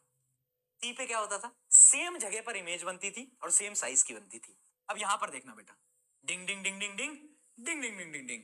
ठीक है और यहां से एक लाइट रे को डालो, यहां से एक लाइट रे को डालो। ये आपस में जहां पर पॉइंट में जाकर मिलेंगी, तो वो जो पॉइंट होगा वो 2F2 के नीचे होगा। 2F1 पे ऑब्जेक्ट था, इमेज बनी 2F2 पे, सेम साइज बनेगा। कैसा बनेगा? एकदम सेम साइज, रियल इन्वर्टेड, सब कुछ सेम है, कुछ नया है ही नहीं। बस रे डायग्राम थोड़े अलग है, रे डायग्राम थोड़े अलग है। चलो जी, अगला देखते हैं। Object between 2F1 and F1, यानी एक ऐसा ऑब्जेक्ट, जब हम ऑब्जेक्ट को कहां पर खड़ा कर दें? मोमबत्ती जी को यहां पर। याद करो, जब C और F के बीच में ऑब्जेक्ट होता था तो इमेज कहां बनती थी? बियॉन्ड C, है ना? सिमिलरली यहां पर हम बनाकर देख लेते हैं भाई, डिंग डिंग डिंग डिंग डिंग डिंग डिंग डिंग डिंग। ठीक है, और इसी प्रकार से हम इसको ऐसे करेंगे, तो जो लाइट्स जो आपस में जाकर मिलेंगी वो कुछ इधर मिलेंगी, यानी बियॉन्ड 2F2, 2F2 के पीछे बन रहा है ना? इमेज कैसी बनेगी? बड़ी बनेगी, लार्ज इमेज बनेगी, है ना? एकदम लार्ज इमेज बनेगी, रियल बनेगी, इन्वर्टेड बनेगी, भाई ये ना। हाँ, क्या बात है यार, तुम्हें सारे केसेस याद है। वेरी गुड बेटा, एक बार शाबाश। आ जाओ, ऐसे मेरे को भी दे दो, मैं भी तो मेहनत कर रहा हूँ, इतनी देर से खड़ा हूँ, 1.5 घंटे से तुम्हारे सामने ऐसी उसमें खड़ा हूँ यार। हैं, बताओ यार, थोड़ी शाबाशी मैं भी तो डिजर्व करता हूँ बेटा। चलो अगला, वही केस। अब मान लो मोमबत्ती जी को मैंने F1 पे लाकर खड़ा कर दिया है। मिरर में क्या होता था? इन्फिनिटी। अब देखते हैं यहां पर क्या होगा। डिंग डिंग डिंग डिंग डिंग डिंग डिंग। देखो भाई, दोनों लाइट रेस जो है वो पैरेलल है। लाइट रेस पैरेलल होंगी तो कहां मिलेंगी? इनफाइनाइट, है ना? क्या पता बेटा, तुम्हारा जो जीवन है उसकी लाइट रेस भी इनफाइनाइट है ना? तुम्हारे जीवन में तुम्हें वो कब मिलेगी? इनफाइनाइट। ठीक है, तो ऐसे ही यहां पर लाइट रेज भी इनफाइनाइट पे मिलेंगी। क्या इमेज बनेगी? Image will not form. नई एनसीईआरटी के हिसाब से बता रहा हूं बेटा, ये बच्चे ना गलत करके आएंगे। एनसीईआरटी अपडेट हो चुकी है और उसमें बोला है कि जब भी फोकस पे रखा जाता है ऑब्जेक्ट, तो इनफाइनाइट पे इमेज बनती है। तो इमेज रियल होगी, वर्चुअल होगी, बड़ी होगी, छोटी होगी, उसके बारे में हम बोल ही नहीं सकते, हम उसके बारे में बता ही नहीं सकते। ठीक है, बहुत बढ़िया, इनफाइनाइट पे बनेगा। बहुत सही, समझ आ गया, है ना? चलो, और लास्ट केस और सबसे इंपॉर्टेंट केस, स्टार मार्क कर लो बेटा। लास्ट केस, जब मैंने मोमबत्ती जी को ऑप्टिकल सेंटर, ये क्या है बेटा? ऑप्टिकल सेंटर और F1 के बीच में रखा है। अब देखना यहां क्या होगा, ये बहुत जरूरी है बेटा। देखो, पहले लाइट रे को भेजो डिंग डिंग डिंग करके, और डिंग डिंग डिंग करके ऐसे कर दो। ये क्या है भाई? डिंग डिंग डिंग। चलो, और दूसरी लाइट रे को ऐसे। अब देखो ये क्या है, दोनों लाइट कहीं मिलेंगी? नहीं मिलेंगी, दूर ही जाई जा रही है बेटा। तो कहां पर मिलेंगी? वर्चुअल दुनिया में मिलेंगी ना भैया। हाँ, तो ऐसे वर्चुअल दुनिया में कहीं यहां पर जाकर ये मिल जाएगी, है ना? तो इमेज कहां बनेगी? बोलो, इमेज लेफ्ट साइड में। और जब भी कोई चीज लेफ्ट, यानी इमेज बनेगी वर्चुअल, इरेक्ट प्लस लार्ज, या फिर लिख सकते हो हाईली अनलार्ज। क्या क्या ये छठा केस समझ आया? जल्दी बताओ फटाफट से, क्या छठा केस समझ आया? Very important. यानी कॉनकेव मिरर और कॉन्वेक्स लेंस आर सेम। अगर तुम्हें एक समझ आ गया तो तुम्हें दूसरा भी समझ आना है। ठीक है। और इसके जो रे डायग्राम है बेटा वो तो स्पेशली, अरे क्या हो गया भाई, इसके जो रे डायग्राम है वो तो स्पेशली बहुत ज्यादा इजी है, राइट। चलो तो ये आपकी पूरी की पूरी समरी है, इस समरी को देखो और बताओ इसमें क्या कोई डाउट है। चलो भाई बहुत इजी था, समझ आ गया सबको, बहुत इजी है और डायग्राम्स भी सबको समझ आ गए होंगे। याद रखना जो लास्ट केस है उसमें इमेज कैसी बनती है, एनलार्ज बनती है, बड़ी इमेज बनती है। और इमेज कैसी होती है, वर्चुअल होती है, वर्चुअल का बड़ा भाई इरेक्ट होती है। चलो अच्छा, कॉन्वेक्स लेंस के यूजेस क्या है। पहली चीज ये जो है ये कन्वर्जिंग लेंस है। कन्वर्जिंग लेंस को हम एक तरीके से और बोल सकते हैं कि ये भी बिग लाइट की तरह काम करेगा, यानी ये चीजों को मैग्नीफाई करेगा। क्या करेगा, मैग्नीफाई। तो इसके जो यूजेस होते हैं सबसे पहला वो होता है मैग्नीफाइंग ग्लास। वो देखते हो तुम, ऐसा देखा है तुमने, और मैग्नीफाइंग ग्लास से तो देखते हैं, हाँ। तो जो मैग्नीफाइंग ग्लास है ना, ये मैग्नीफाइंग ग्लास की बेटा जरूरत तब भी पड़ सकती है जब तुम अपने नंबर देखने हो, नंबर इतने कम है कि भैया दिख ही नहीं पा रहे हैं, पर तुम मुझसे पढ़ रहे हो तो नंबर आ जाएंगे, ठीक है। तो मैग्नीफाइंग ग्लास के अंदर जरूरत पड़ती है। अगली चीज करेक्टिंग हाइपरमेट्रोपिया, ये अगले चैप्टर में आप पढ़ोगे, ह्यूमन आई जब आप पढ़ोगे उसमें पढ़ोगे, अभी इसको भूल जाओ। अगली चीज used in microscope and telescope, याद रखना जितने भी माइक्रोस्कोप है, टेलीस्कोप है, क्योंकि माइक्रोस्कोप में चीज को बड़ा करना है, तो उसमें भी आपका यही लेंस कॉन्वेक्स लेंस, कौन सा कॉन्वेक्स लेंस, जो कि मैग्नीफाइंग की तरह काम कर रहा है, वही यूज किया जाता है। ठीक है जी, क्या चीज समझ में आ गई। चलो बहुत सही, आगे देखते हैं। अब बात करते हैं कॉनकेव लेंस की। किसकी बेटा, कॉनकेव लेंस की। अब याद करो कॉन्वेक्स मिरर, उसमें कितने केस थे, दो केस थे। कॉनकेव लेंस, दो केस। कौन से केस, सेम, इन्फिनिटी, एनी, या फिर या तो इन्फिनिटी होगा या तो किसी भी डिस्टेंस पे होगा। अगर मान लो मेरा प्यारी प्यारी मोमबत्ती जी इन्फिनिटी पे है, मेरी प्यारी प्यारी मोमबत्ती जी अगर इन्फिनिटी पे है, तो लाइट कैसे आएंगी बेटा, लाइट बहुत दूर से आएंगी। और तुम्हें पता है कि ये ना लाइट को ऐसे दूर फेंक देता है, क्या कर देता है, ये लाइट को दूर फेंक देता है। It will appears to meet at focus, यानी अगर मैं इसे ट्रैक करूंगा तो ये कहां पर मिलेगा, ये ऑब्जेक्ट जो है वो फोकस पे बनेगा, है ना। तो जो इमेज बनेगी that will be on focus, बड़ी छोटी बनेगी। कैसी बन रही है, वर्चुअल, वर्चुअल का बड़ा भाई, बोल बोल बोल बोल बोल, बोल। यार इरेक्ट, बहुत बढ़िया, क्या बात है ना। दूसरा केस, मान लो आपका जो ऑब्जेक्ट है वो किसी भी डिस्टेंस पे, फाइनाइट डिस्टेंस पे है। मान लेते हैं हम हमारा ऑब्जेक्ट यहाँ पर, ठीक है। तो अब देखो एक लाइट रे को तो ऐसे भेजो तो तुम्हें पता है वो ऐसे दूर चला जाएगा, हाँ या ना, सबको मालूम है, बहुत बढ़िया। अच्छा दूसरी लाइट रे को वही, ये पोल नहीं है बेटा, ऑप्टिकल सेंटर है, ऑप्टिकल सेंटर से ऐसे सीधी भेज दो। ऑप्टिकल सेंटर से तो कोई मुड़ता ही नहीं है, ऑप्टिकल सेंटर तो गुंडा है। अब इसको बैक ट्रैक करो, पीछे ट्रैक करो, तो तुम्हें दिखेगा कि इमेज यहां पर बनेगी, ठीक है। ये कौन सा पॉइंट है, पोल, पोल नहीं है सॉरी, ऑप्टिकल सेंटर और F1। तो यानी इमेज कहां पर बनेगी, F1 एंड O के बीच में। कैसी इमेज होगी, छोटी होगी, छोटी, है ना। तो याद रखना ये जो आपका लेंस है कॉनकेव लेंस, ये हमेशा इमेज छोटी बनाएगा, कभी मैग्नीफाई बड़ी इमेज नहीं बना सकता, छोटी बनाएगा, वर्चुअल बनाएगा, इरेक्ट बनाएगा। क्या ये हमें समझ आया बेटा, जल्दी बताओ, जल्दी बताओ, है ना, जल्दी बताओ। अच्छा एक सही बात बताना, ऐसा तुम्हारे साथ कितनी बार हुआ है कि मतलब कुछ तुम्हारे ऐसे दोस्त तो जरूर होंगे जो कि जब तुम्हारा रिजल्ट अच्छा आता है ना, फिर उसके बाद वो घर जाते हैं, है ना, और घर में जाकर वो बोलते हैं मम्मी वो मेरे ना 50 में से 20 नंबर आए हैं। तो उनकी मम्मी डांटती है कि इतने कम कैसे आए, तो बोलते हैं मम्मी वो राहुल के भी इतने ही आए हैं। अच्छा और क्लास के टॉपर के कितने आए, क्लास के टॉपर के 25, हाईएस्ट मार्क्स ही 25 है मम्मी, 25 ही हाईएस्ट है। और वो तेरे बेस्ट फ्रेंड उसके, मम्मी वो तो फेल हो गया। और तुम्हारे 30 नंबर आए हो चाहे 50, तो घर पे यही बोलते हैं सब कि मम्मी वो तो फेल हो गया। क्यों, उसे बच जाते हैं ना थोड़ा सा। हाँ तुम्हारा दोस्त तुम्हारे मार्क्स देखकर खुश है, पर घर पे बेचारे को बोलना पड़ रहा है कि मम्मी फेल हुआ है, वो फेल ही हो सकता है। तो थोड़ा ऐसे करना पड़ता है, तुम्हारे साथ भी होता होगा, है ना। चलो बहुत बढ़िया, आगे बढ़ते हैं, आगे बढ़ते हैं। यहां तक की चीज सारी समझ आ गई। चलिए कॉन्वेक्स लेंस, अच्छा टेबल जो है वही है, टेबल एकदम शॉर्ट में यहाँ पर समझा रखा है। अब आते हैं uses of concave lens, sorry convex बोल रहा हूँ। एक मिनट, ये क्या कर दिया भैया, ये क्या कर दिया, उल्टा लिख दिया क्या, कॉन्केव करो भैया, बताओ भाई। उधर अगर पीछे कॉन्वेक्स था, कॉन्केव था, जो भी था उसको भी सही कर लेना। देखो कॉन्केव लेंस के क्या क्या यूजेस हैं। कॉन्केव लेंस उल्टा काम करेगा किसके, जो हमने पहले पढ़ा कॉन्वेक्स, ठीक है। ये क्या करता है, ये दूर करता है चीजों को, क्या करता है, दूर करता है। तो इसका एक काम तो होता है ये मायोपिया को करेक्ट करने के काम आता है, ये अगले चैप्टर में पढ़ेंगे, ठीक है। यहां पर देखो ऑप्टिकल इंस्ट्रूमेंट्स, जितने भी आपके ऑप्टिकल इंस्ट्रूमेंट्स होते हैं बहुत सारे, स्पेशली जो मैंने आपको बताया था ना शुरू में, वो जो एक होल होता है जिससे तुम देखते हो कि बाहर कौन खड़ा है डोर के, उस होल के अंदर यही लेंस लगता है। कौन सा लेंस, कॉनकेव लेंस। चलो उसके अलावा लेजर फ्लैश लाइट्स, है ना, बहुत सारी जितनी आपकी लेजर्स होती हैं जिनको दूर जाना होता है ना, दूर ऐसे फैलना होता है, तो उसके लिए, क्योंकि देखो इसका काम क्या है, लेंस क्या करेगा, ये लेंस जो है चीजों को ऐसे फैला देगा, है ना।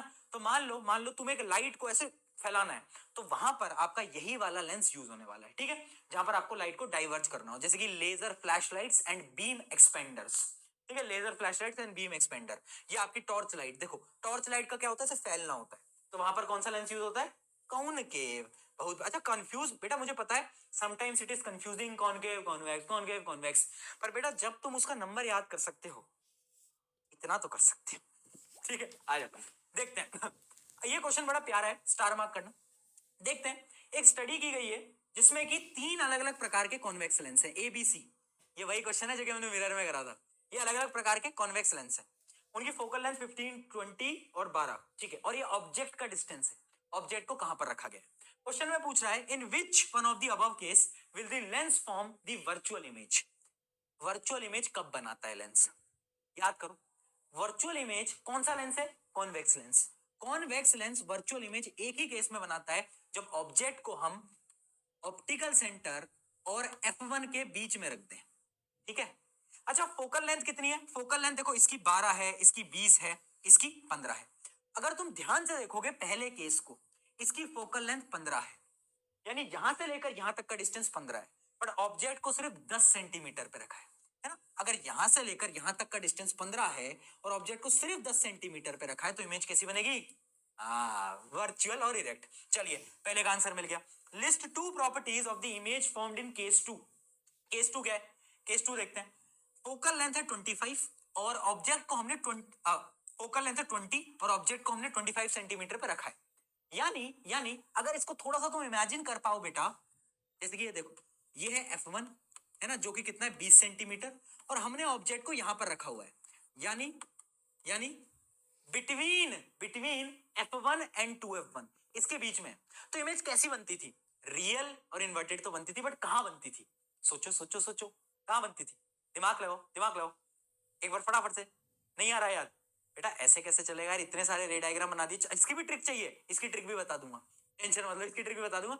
इमेज जो बनती थी वो बनती थी बियॉन्ड 2F2, 2F2 के पीछे बनती थी, बड़ी इमेज बनती थी, रियल बनती थी, और बोलो इन्वर्टेड। चलो अगला क्या है, what is the nature and the size of image formed by the lens A. Lens A ने कैसी इमेज बनाई, वर्चुअल बनाई, इरेक्ट बनाई और बड़ी बनाई, लार्ज बनाई, क्योंकि केस तो तुम्हें पता ही है, स्पेशल केस। चलो बहुत सारे बच्चे ट्रिक मांग रहे हैं, तो आ जाओ भाई लेंस की भी ट्रिक दे देते हैं। आ जाओ भाई, 6 केसेस की क्या ट्रिक है भैया, तो अपने पास है पीके ट्रिक, अपने पास है पीके ट्रिक।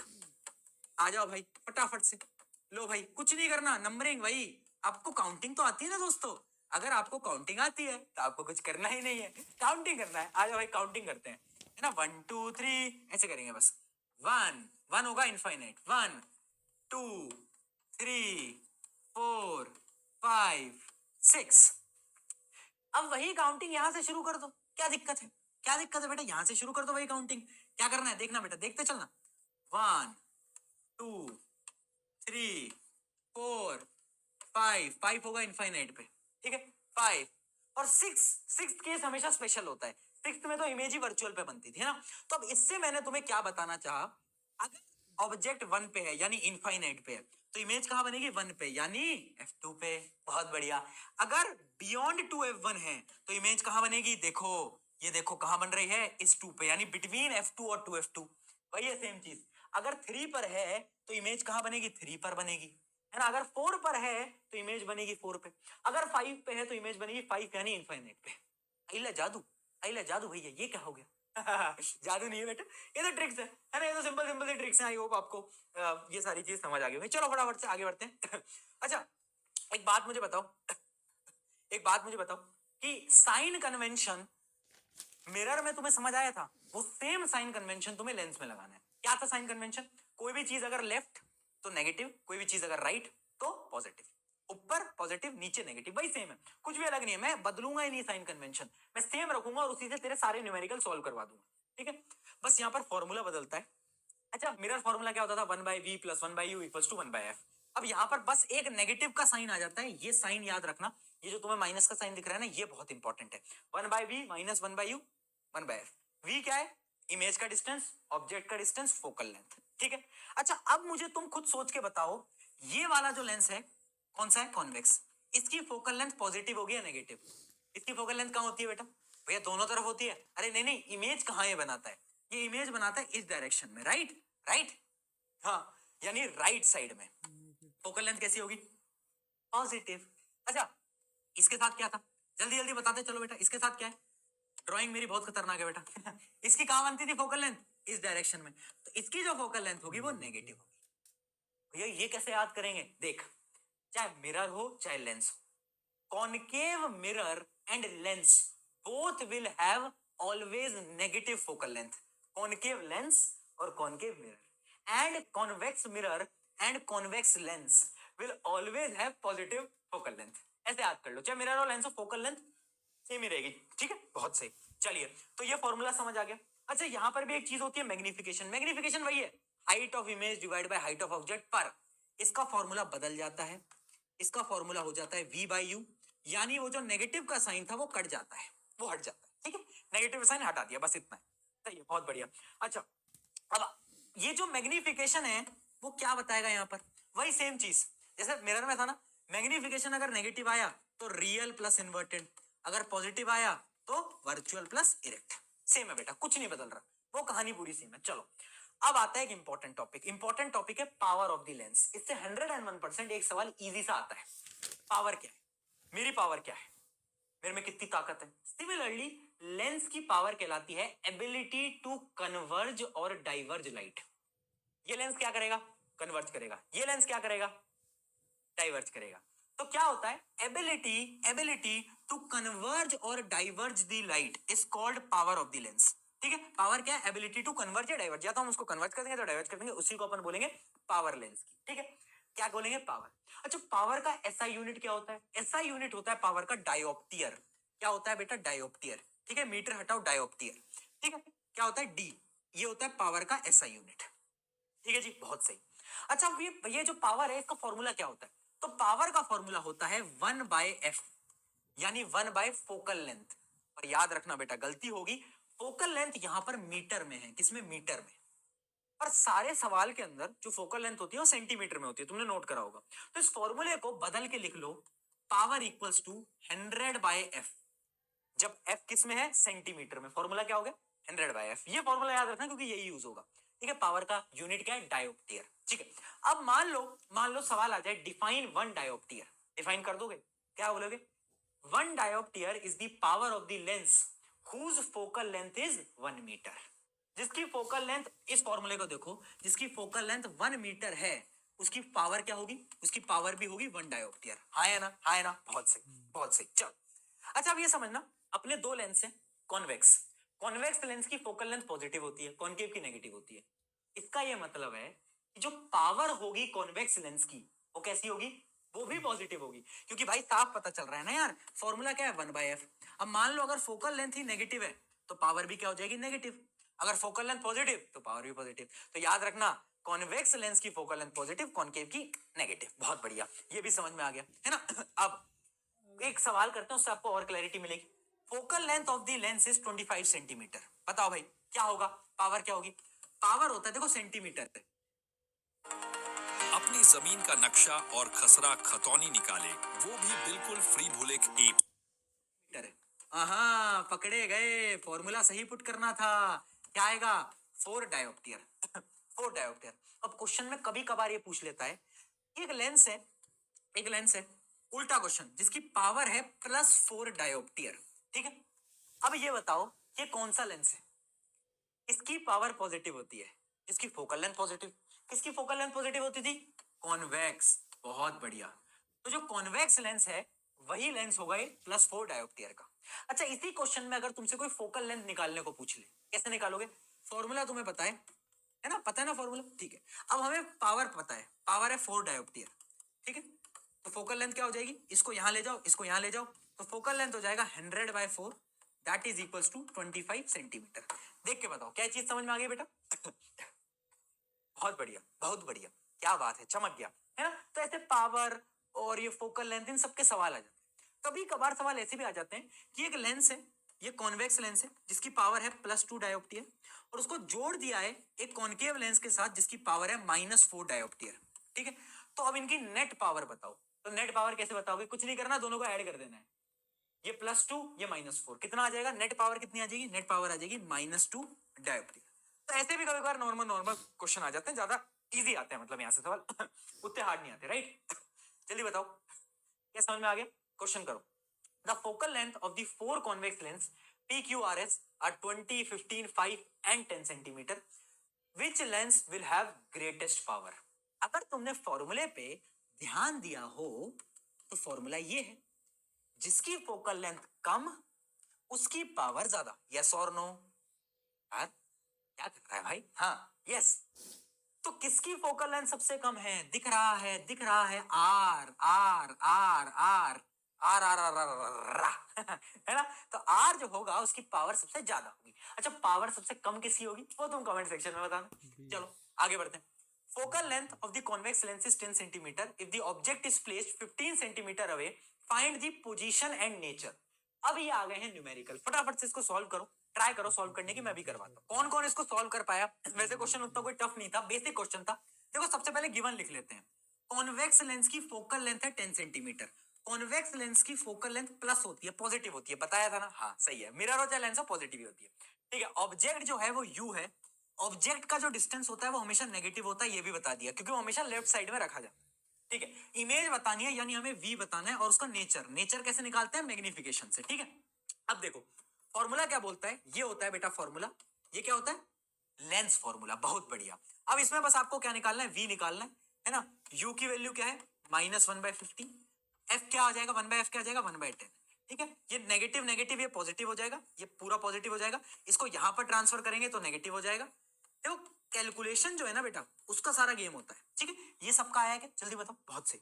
अब बताओ एलसीएम क्या आ रहा है? एलसीएम आ रहा होगा 30, एलसीएम ले लिया 30, है ना? इस पे आ गया 3 - 2, तो ये आ गया आपका 1/30। 1/v की वैल्यू आ गई 1/30, तो v की वैल्यू आ जाएगी आपकी 30 सेंटीमीटर। यानी ऑब्जेक्ट का ऑब्जेक्ट की जो इमेज आई है उसका डिस्टेंस आ गया 30 सेंटीमीटर। ठीक है, किस तरफ होगा बताओ? पॉजिटिव 30 सेंटीमीटर, यानी याद करो भाई, राइट साइड। कहां पर? राइट साइड में इमेज बनी। बहुत बढ़िया। अच्छा, अब नेचर बताना है। नेचर कैसे बताते हैं? मैग्निफिकेशन से। यहां पर बेटा माइनस हट जाता है मैग्निफिकेशन में, याद? बहुत याद है, मुझे पता है तुझे याद है, याद है। ठीक है, ठीक है, हाँ ठीक है। तो ये आ गया 30 डिवाइड बाय यू क्या है? यू है -15, यू है -15, तो ये आ जाएगा आपका -2। कितना आ गया? -2। ये माइनस क्या बता रहा है बेटा? ये माइनस बता रहा है कि इमेज रियल है, इन्वर्टेड है। 2 क्या बता रहा है? कि इमेज का जो साइज है वो डबल है एज कंपेयर टू ऑब्जेक्ट। समझ आया? इन यादों में खोया है बेटा। एक बात याद रखना, दो चीजों पे लाइफ में कभी भी विश्वास मत करना। लड़कियों की इंस्टाग्राम वाली डीपी पे और लड़कों की ये प्यार भरी बातों पे। सारा फोकस मास्टर पे रखना। ठीक है, हाँ देखो आगे समझ में डन है। एक और क्वेश्चन लगाते हैं भैया, मजे मजे में और क्वेश्चन करेंगे, आ जाओ। A object is placed at a distance 15 centimetre from concave lens, यानी u की वैल्यू हमें गिवन है -15। u हमेशा माइनस होगा। कॉनकेव लेंस की फोकल लेंथ, अच्छा ये बताओ कॉनकेव लेंस की फोकल लेंथ कैसी होती है? पॉजिटिव होती है ना? हाँ, चाहे मिरर हो चाहे lens. Find the position and the nature of the image form, also draw the रे डायग्राम। कुछ नहीं बताना भाई, वी निकाल दो और रे डायग्राम भी बनाकर दिखा दो। ये पूछ रहा है यार, इसमें क्या है? वी निकालने के लिए भाई पुट कर दो भाई, लेंस फॉर्मूला की जय हो। क्या हो भाई? लेंस फॉर्मूला की जय हो। चलो भाई, है ना? माइनस माइनस ये प्लस हो जाएगा। अब मैं कैलकुलेशन थोड़ी फटाफट कर रहा हूं तो फोकस एकदम हाई रखना, अगर फोकस हटा तो दुर्घटना घटेगी। ये आई गेस सेम ही क्वेश्चन है, ये आई गेस सेम ही क्वेश्चन है ना? क्योंकि सारी वैल्यूज तो सेम है, सारी की सारी वैल्यूज तो सेम ही है ना? आई गेस ये सारी की सारी वैल्यूज तो बेटा सेम ही आ रही है। चेक करना जरा फटाफट से, क्या आ रहा है तुम्हारा आंसर? क्या आ रहा है आंसर? जल्दी बताओ।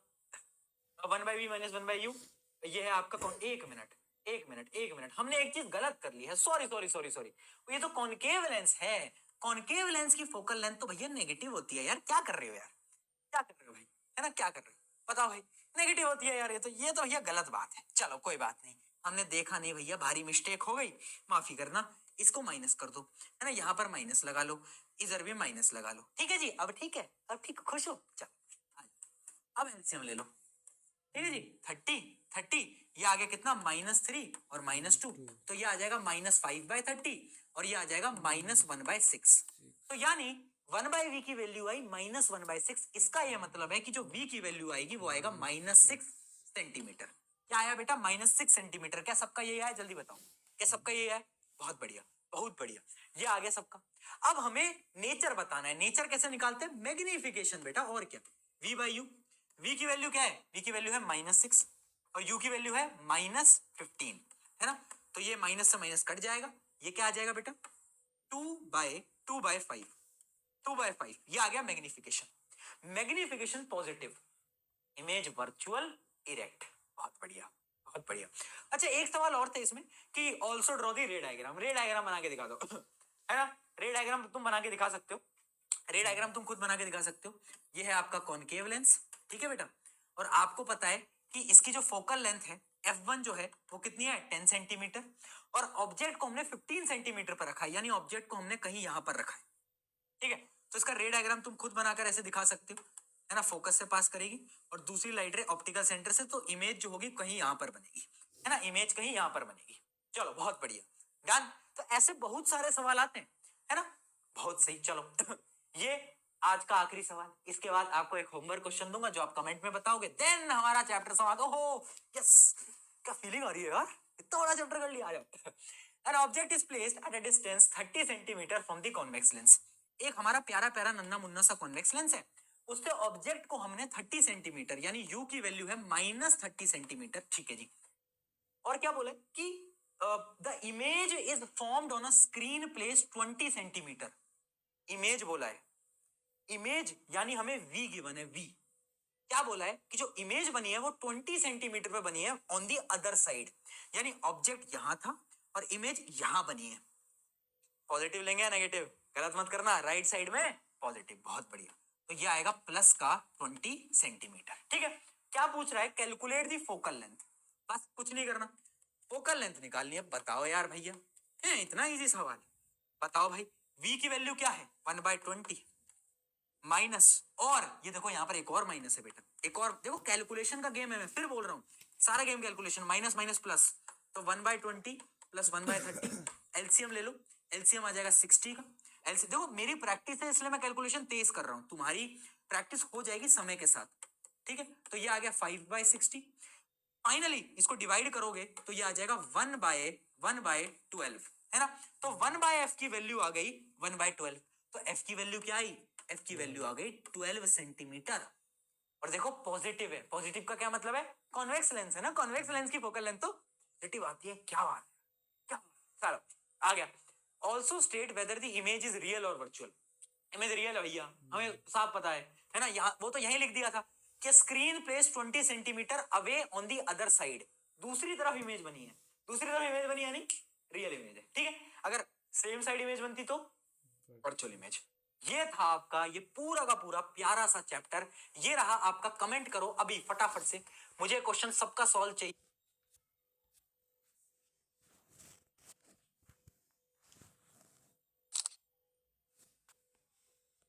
इतनी मेहनत से तुम्हें, इतनी मेहनत से बेटा मैंने सारी चीजें बताई हैं। यहां पर ये चैप्टर खत्म होता है। सुनो मेरी बात, अब तुमसे 2 मिनट बात करने देखो। कभी कभार मुझे पता है तुम्हें लगता है कि ये लाइफ बहुत टफ है, ठीक है।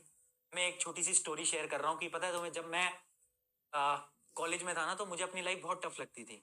एक बार मैं जा रहा था कॉलेज में, तो वो जो गार्ड वाले भैया थे ना, वो मुझसे पूछ रहे कि यार इतना परेशान क्यों है। तो मैं अंदर से भरा बैठा था, मैंने उनको सुनाया, मैंने कहा अरे भैया आपको क्या पता मेरी जिंदगी कितनी टफ है, मैं ये कर रहा हूँ वो कर रहा हूँ, कुछ समझ ही नहीं आ रहा, कॉलेज मेंटेन नहीं हो रहा है, ये है वो है, अटेंडेंस कहाँ से लेकर आऊँ इतनी सारी, मैंने सब कुछ सुना दिया। वो ना मुस्कुराने लगे, वो हंसने लगे, और वो मुस्कुराते हुए बोले कि प्रशांत तुझे ना पता ही नहीं है कि टफ लाइफ क्या होती है, मुश्किल जिंदगी क्या होती है। जब आपको एक गार्ड की नौकरी करनी पड़े जिसमें आपको 10,000 रुपए महीना मिले, और उस 10,000 रुपए के अंदर आपको अपने 2 बच्चों की स्कूल की फीस भरनी पड़ जाए, और रात को आपको ऑटो चलाना पड़े ताकि आप अपने घर में खाना लेके आ पाओ, वो है एक टफ लाइफ। और मैं उस दिन सुना ना ये चीज, और मैं सुनते से ही मुझे समझ आया कि यार हमारी लाइफ कहाँ टफ है, हमसे बहुत ऐसे लोग हैं जिनकी लाइफ हमसे 100 गुना टफ है। है ना। और उस दिन से मैंने सोच लिया था कि यार अब चाहे कितनी परेशानी आ जाए मैं हार नहीं मानूंगा। और आज ये चीज मैं तुम्हें इसलिए बता रहा हूँ, लाइफ विल बी टफ, हार नहीं माननी, डटे रहना है, खड़े रहना है ना। ये जुनून, ये जज्बात अंदर होना चाहिए, तभी तुम एक्चुअली में हीरो बन पाओगे। तो ये क्या फोटो लगा दी। तो लाइट क्या बोल रहा है, चैप्टर एंड करते हैं। Reflect positivity, refract negativity and always focus on your goal. Goal पे हमेशा फोकस करेंगे। ऑन दिस नोट, शुक्रिया एवरीवन, मैं हूं आप सभी का अपना प्रशांत भैया। अगर ये वीडियो अच्छी लगी है, मतलब ये पूरा का पूरा लेक्चर अच्छा लगा है, तो इंस्टाग्राम पे एक स्टोरी लगाकर जरूर बताना, इंस्टाग्राम डिस्क्रिप्शन में, कि मजा आया नहीं आया, समझ आया नहीं है। चलो टेक केयर, नेक्स्ट लेक्चर कौन सा चाहिए कमेंट में जरूर बताना। बाय बाय, जाओ bye. Run Windows, Linux, and more on your